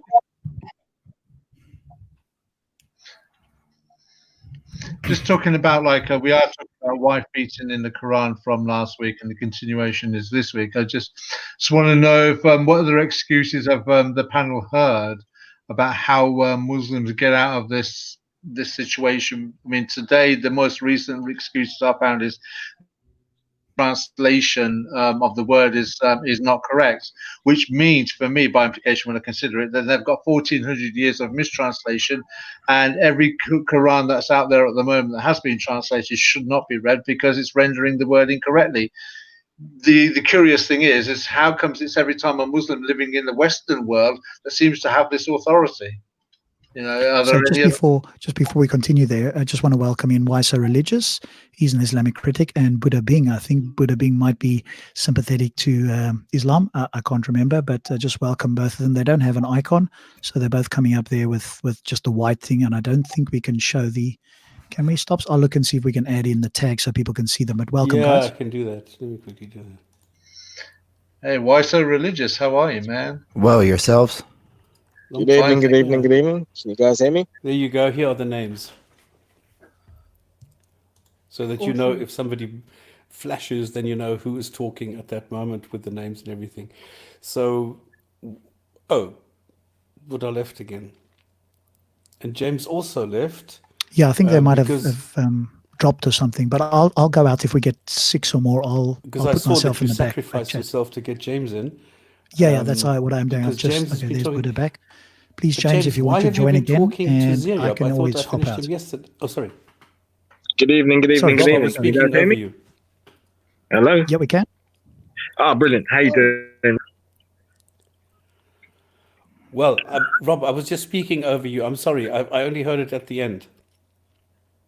No worries. I was just saying if James wants to join again, he's welcome, and I'll put myself in the back chat and listen to you guys. So welcome to everybody, and let's go ahead. Because I was just surprised that Everyone James hear me? said, 'Cause I do tend to have a little bit of trouble with this StreamYard. Can everyone hear me clearly? Yes, Yeah. man. yes. Brilliant. So good evening. Hello. First off, forgive me. I'm on some very strong painkillers, so if I'm not as sharp as I normally am, that's the reason. I like people who come here and first excuse themselves for not being coherent. I want You some of the painkillers. you What are don't you bloody hell. What are you taking painkillers for? A You bad okay? back. Yeah, I'm all right. Ah. Bad back. So look, do you know what? It's not often that I tune into this station because I never get the notifications for the Gin and Tonic show. But thankfully, I got the notification today and I jumped on. So just listening to what you guys were speaking about, I wanted to kind of point out the obvious. So most of the things you kind of raised about stuff like the son having priority over the sister and stuff like that, that's not unique to Islam, yeah? We do acknowledge that. Yeah, I Okay, did but acknowledge that cultural that the Sikhs and Hindus have that as well. I did acknowledge that. Yeah. Okay. I must have missed that. Indeed, so do the Italians and many different cultures. In fact, I'm trying to find or remember something that you guys mentioned that is unique to Islam that's not found anywhere else. Wife You beating. guys, beating the wife. Beating the wife. okay, beating the wife. So again, in most cultures, unfortunately, we do have domestic violence. Not ordained by God, though. This is about religion. This isn't about cultures. Right, Not but those by God. cultures would follow a religion, though. So, if, for instance, you may have a Catholic family, let's just say from Ireland, there might be a substance misuse, there might be an alcoholism excuse or whatever, and domestic violence does tend to happen. That's not religiously ordained. We are talking about religion saying that is acceptable and as a moral aspect. We're not talking about. Okay, can I chime in here for a second? When I spoke about domestic violence, I was very clear in saying that the Quran endorses it for the disobedience of the wife, not for substance abuse, not for some other reason. I said that it endorses violence against the woman for disobedience. Yes, and No, does the fear Bible of not? disobedience. Let's get that right. Fear of it, disobedience. It's not necessarily that she has done anything You're wrong. right. It says if you fear arrogance is one way that is translated. Let's just give Buddha a chance to respond. Obviously, I think everybody's going to challenge Buddha, so let's give him a chance just to make his point. I'm not really making a point. I'm just trying to understand if everyone's on the same page here. I mean, I'm sure within the Bible there are passages whereby it describes the wife must listen to the husband or words to that effect. Is that not the case? I'm sure it does, but we're not talking about the Bible. Okay. Right. I mean, that's a so different you're specifically conversation talking all about in Islam. itself. Okay. That's a different Okay, no, conversation. that's fine. I just want to draw that distinction because that's what I observed. But so I'm gonna go on mute and let you guys are just listening. I mean, I think that tends to be a big problem with religious people, or just people in general. When you're talking about a subject, they want to talk about whataboutisms, or they don't want to stick to the actual topic. We're talking about Islam and the concept of a God saying, if you fear a woman is going to be arrogant or dismissive, then you have 3 steps to deal with her. There's no outside conversation with that. That is what the conversation here is. It's not about, what about somebody getting drunk, or what about in a heated moment of self-defense? That's not what we're describing right now. We're describing the alleged eternal word of a deity that says he knows all that is right and just, and that in fact, if you do fear arrogance from her and you do not take these 3 steps, then you are the one who is in the wrong. You as the man are the one who is disobeying Allah. If you fear that she is going to do something wrong or arrogant and you refuse to admonish her into the bed, and then at the very end, if you refuse to beat her, then you are in the wrong. Similarly, how it says that if you do not lash the person for their grievances in society, you are the one who is morally wrong, and you are the one that Allah will have judgment on with that day. I think that's the real conversation that people never really have. They never really have the conversation about Allah places the sin on the man for not doing these things. If he doesn't banish her to another bed, if he doesn't try to remind her, and then if he doesn't beat her, it's the man's fault, and he's going to be the one judged for not doing what Allah has prescribed to him as halal, and as essentially following the words of Allah, and doing what he says is an act of moral character that is pious. But that's a conversation nobody ever really holds. So are we all in agreement? You guys are specifically only going to speak about Islam on this panel, yeah? That's why it's called the Gin and Tonic Show, because we're talking about Islam and the Quran. We're not talking about comparative religion. I mean, if you ever want to do a comparative religion, you can come on my channel. We talk about anything, but this is an Islamic channel. Okay, it's an Islamic channel, is it? I thought it was an atheist channel. Islamic fine. discussion channel. I actually believe in the Bible, but I'm not here to do apologetics. If I want to do apologetics, I'll do my own show, and I can easily refute your point about trying to bring up the Bible and its attitude towards the women. But I'm not here to do that. The only time I ever mention the Bible is when it's in, because you've got to bear in mind it's the same God that's supposed to have revealed the Quran. It's also supposed to reveal the Bible too. But of course, obviously, as a Muslim, in your recension and your deep opposition is that the Bible's been corrupted. So I'm not going to do apologetics, but I will make mention if the subject material is relevant. But I'm not here for that purpose. Okay, you're making the assertion that I'm a Muslim. Just for clarification. Okay, but if someone defends something, I'm going to assume that if that's what you're going to defend, that your default is Islam. Otherwise, why defend it? Well, okay, my name's Buddha, so that should give you an indication as to what my beliefs are. Maybe. Okay, may I ask When a you've question done to talking, Buddha? I'll speak. Go ahead. May I ask a question? Shakespeare said, One at a time, please. Shakespeare said, if a rose was called by any other name, would it smell any less sweet? So even though your name is Buddha, and I've only just found that out now, that wouldn't help me conclude anything any more than if your name was Kareem. Thunderous, if I may ask him a question. Sure. So, Buddha, what do you think you would achieve by doing a comparison of the two religions? Well, it's not so much a comparison. It's just stating the obvious that I observed. So generally, when I have a conversation with someone, it's normally an open one. It's not like some, strictly one subject. If that is the case, then I'll stick to that subject if you guys desire that. I thought this was like I've had conversations with Bob before where we spoke about a myriad of different things. But if this is what you want to do, then fine. Yeah, but just to be clear, this is for that particular critique only on here. So we can talk about other things on my channel, on Veli's and why so religious, but here it is strictly the one topic, yeah. But I am curious as to where you think that would go, that conversation of when the direct words of Allah, and then you go to the Bible, which is by most even Christians' concepts, divinely inspired. It's not the direct words. You get what I mean? So it's in my opinion, the Bible and the Quran are two totally different things, like I just described, with it being the word of Allah and telling them that this is the pious manner of which to handle this.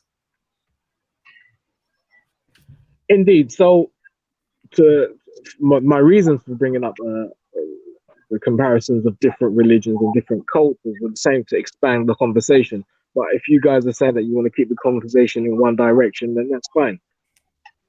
Alrighty. Now, something that when y'all were talking with Faye and such, I thought that it was unique. And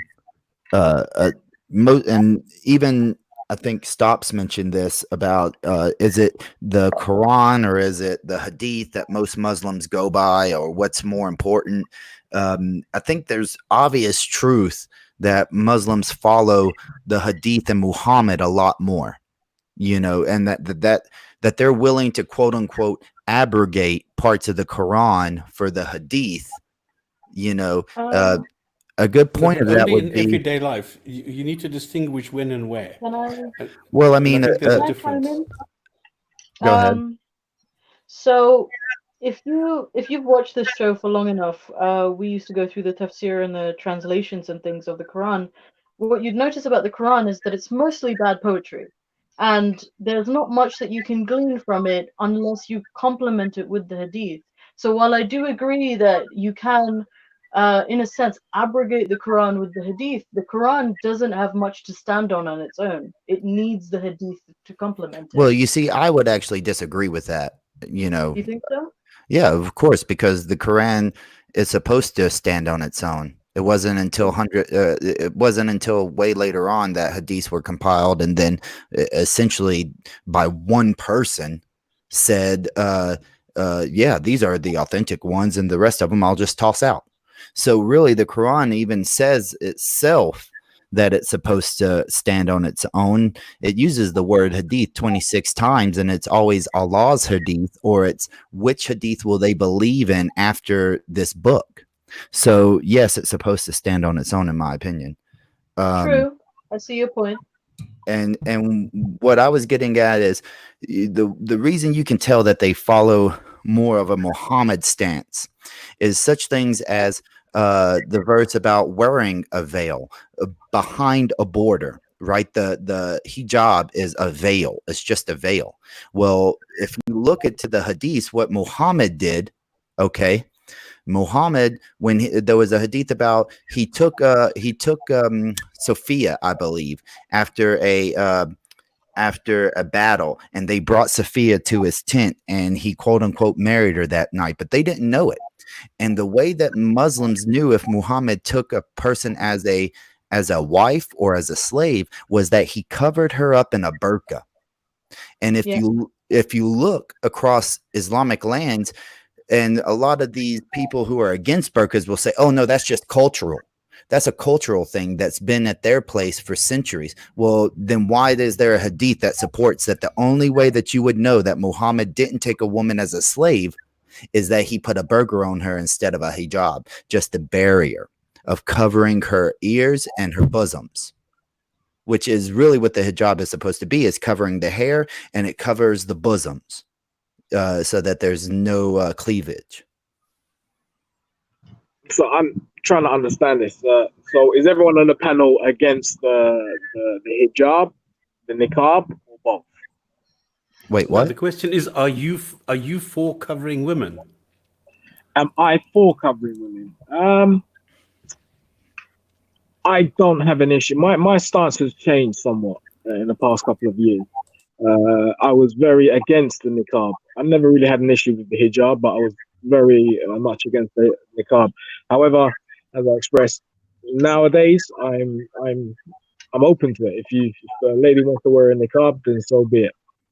Why were So you you think a woman should be originally covered? against it? Sorry, what? Who shall I answer first? Sorry. Why was Go I for against? Faye. Go for Faye. why Go, were say you- your question again. Go again. So I would agree with your stance. I believe that women should have a choice in what they wear, regardless of how they choose to wear it. I don't think it's a problem. But what was your original reason for not supporting the niqab? Basically, for me, it was very kind of it was like this. I couldn't see someone's face, and Right. if you can't see someone's face, it's very hard to gauge what someone's thinking or feeling, or they're literally dehumanized in a sense. So if you can't see someone's face, then where'd you go with that? And I would imagine it's little more than an object. Right. We look at a glass. If something has a nose, an eye, face, cheekbones, and all the lips and all the rest of it, that's a face. The amount of muscles one has in their face, they're obviously there for a reason. Non-verbal communication is a big thing.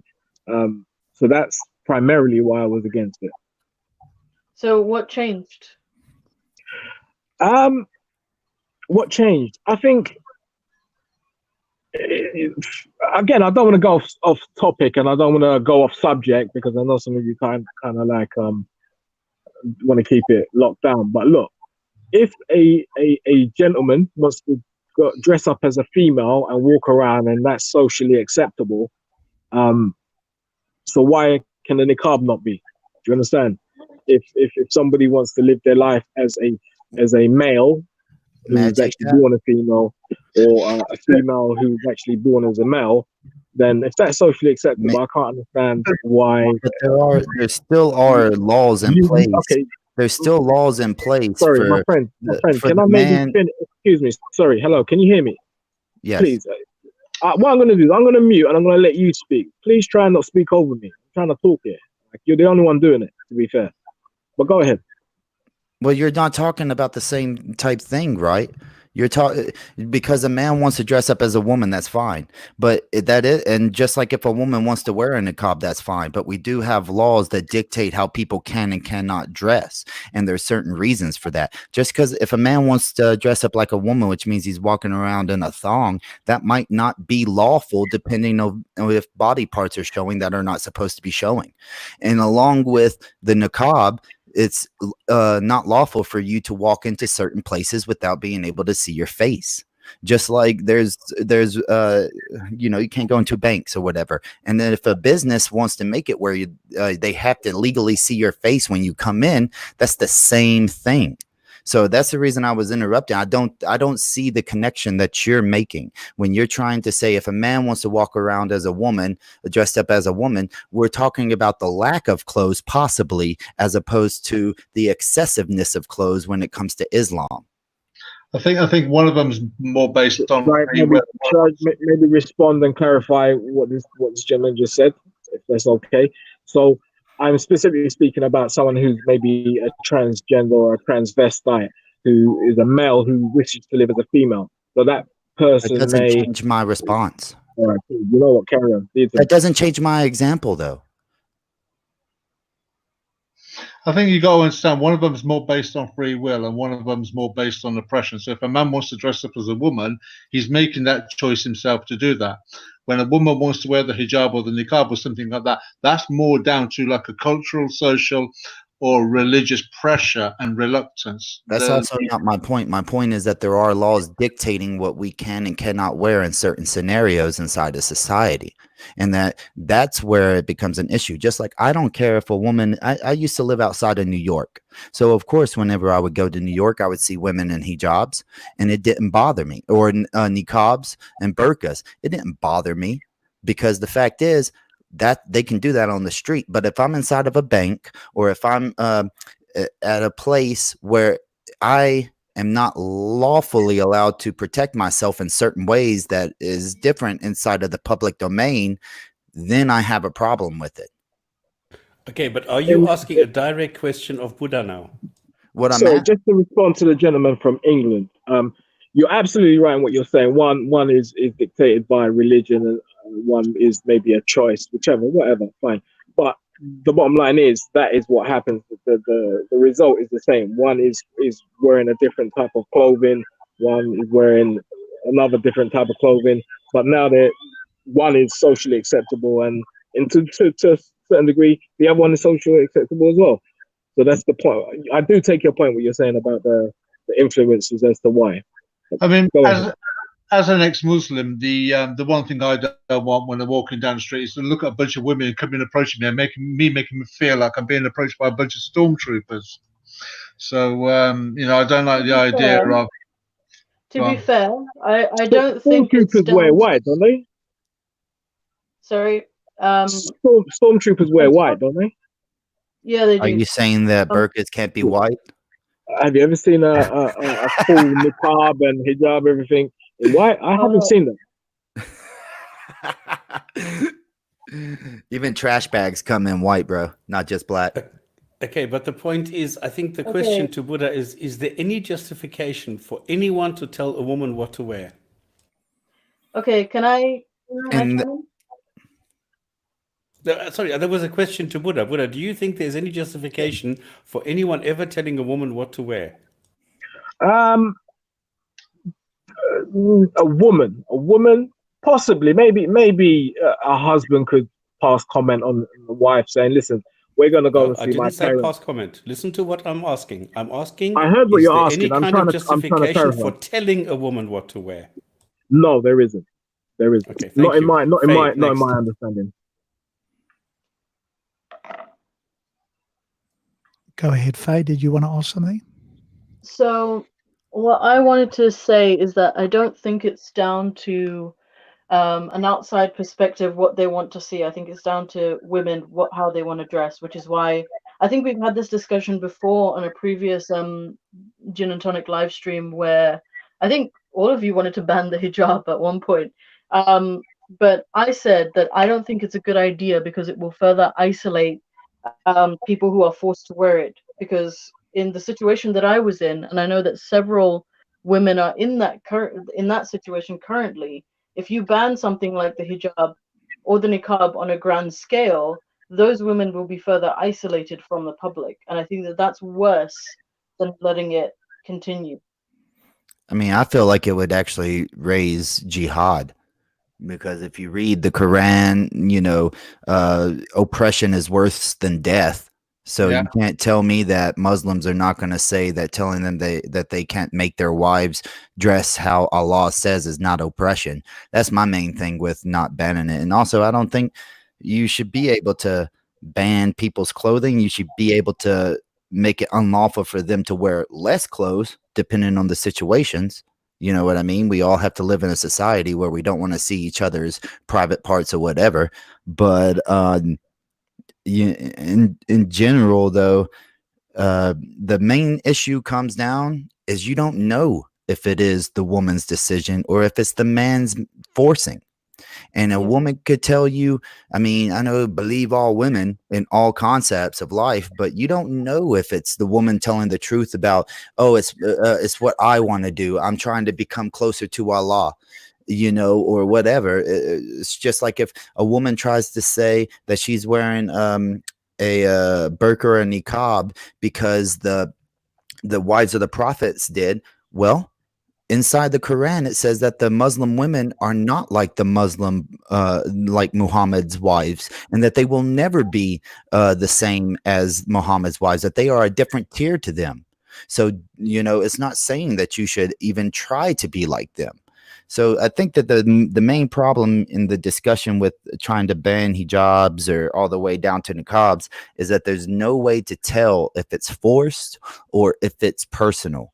And if you can't tell it, then I think that you have to go with the side of leniency, which is allow them out in public, but they have to show their faces at federal areas, at places that could be deemed I'm from America, so we have places that are no gun zones. But a lot of places you can carry your gun, which if I can carry a gun, I'm not scared about somebody not showing their face when they come into a building and me not being able to describe them. I'm more secure in my self-defense. But as opposed to if there's a place that is not allowed to me to protect myself, I need the ability, and the people around me need the ability to tell who this person is and to give the most accurate description of individuals across the spectrum. So in to the American gentleman, so I can't quite see your name.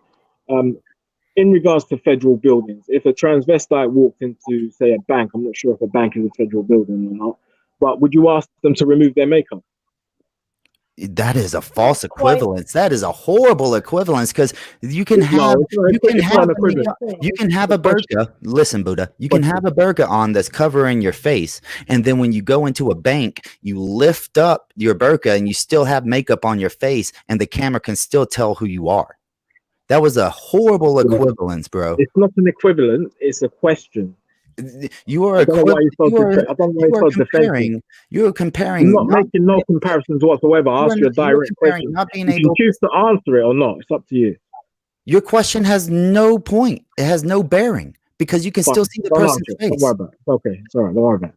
Cool. You can see their eye color. You can see their nose. You seem really triggered. I don't know what's going on, but let me mute up. See if their face has a scar on it, can't you? Which would be a defining tell if that person did something or not, as a description. So what you're doing is negating the reality of what I just talked about, which is, okay, if it is in a federal building, they have to show their face. We have to be able to know who they are. You've said this 15 times now. We can ignore this. We can ignore this thing with a makeup. That's stupid, all right? Yeah, I thought so too. As long as somebody else believes it was stupid too. Yeah, it was stupid.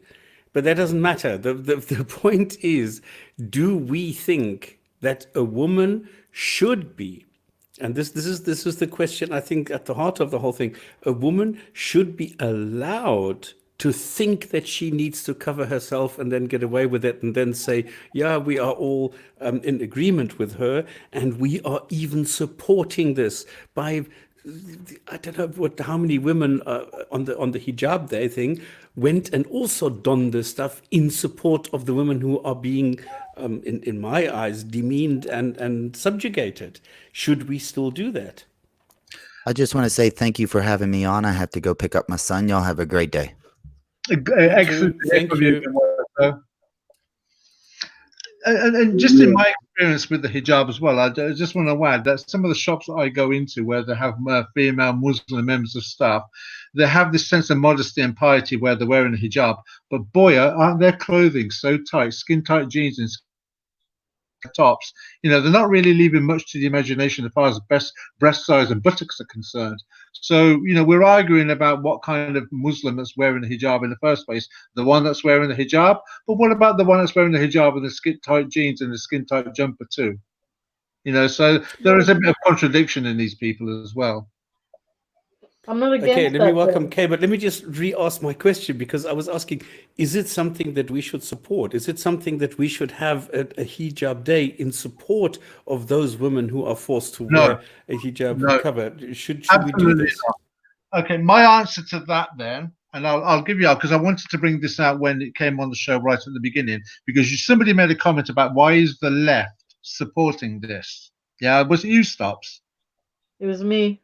Okay, well, I'll tell you why the West is. But I'm going to put this out to the audience, and I thoroughly recommend people reading this.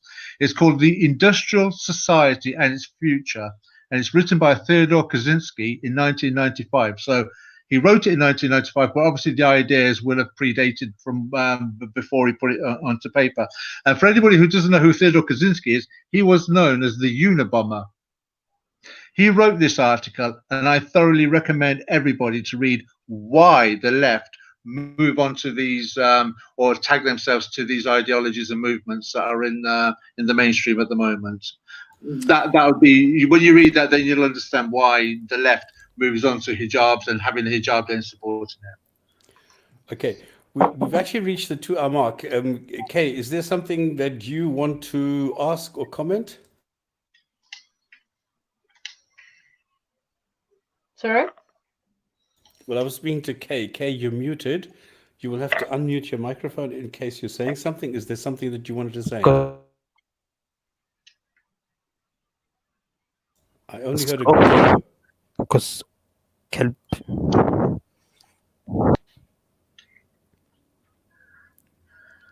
Sorry, are you trying to say something?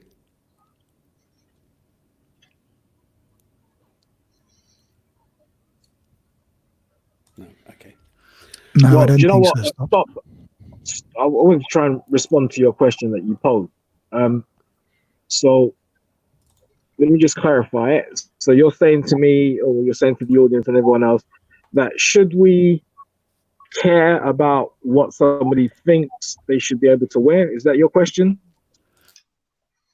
My question was, should we support those who are being subjugated? Should we pretend that all women are wearing the various forms of cover because they are really dying to do that?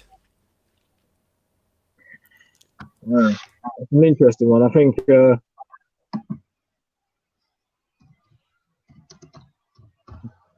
can't really tell whether someone's forced to wear it or whether they're making a decision to wear it.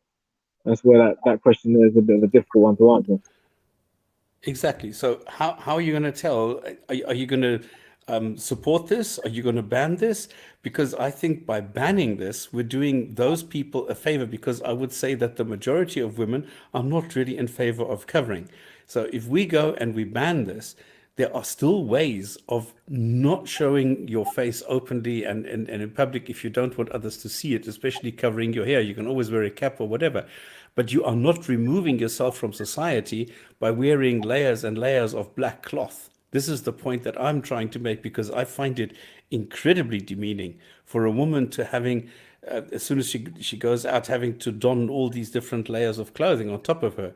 I mean, Faye she said that she was wearing the niqab or the burqa, or even, as a I don't know, confrontational streak or something. But other than that, I don't think women normally like that.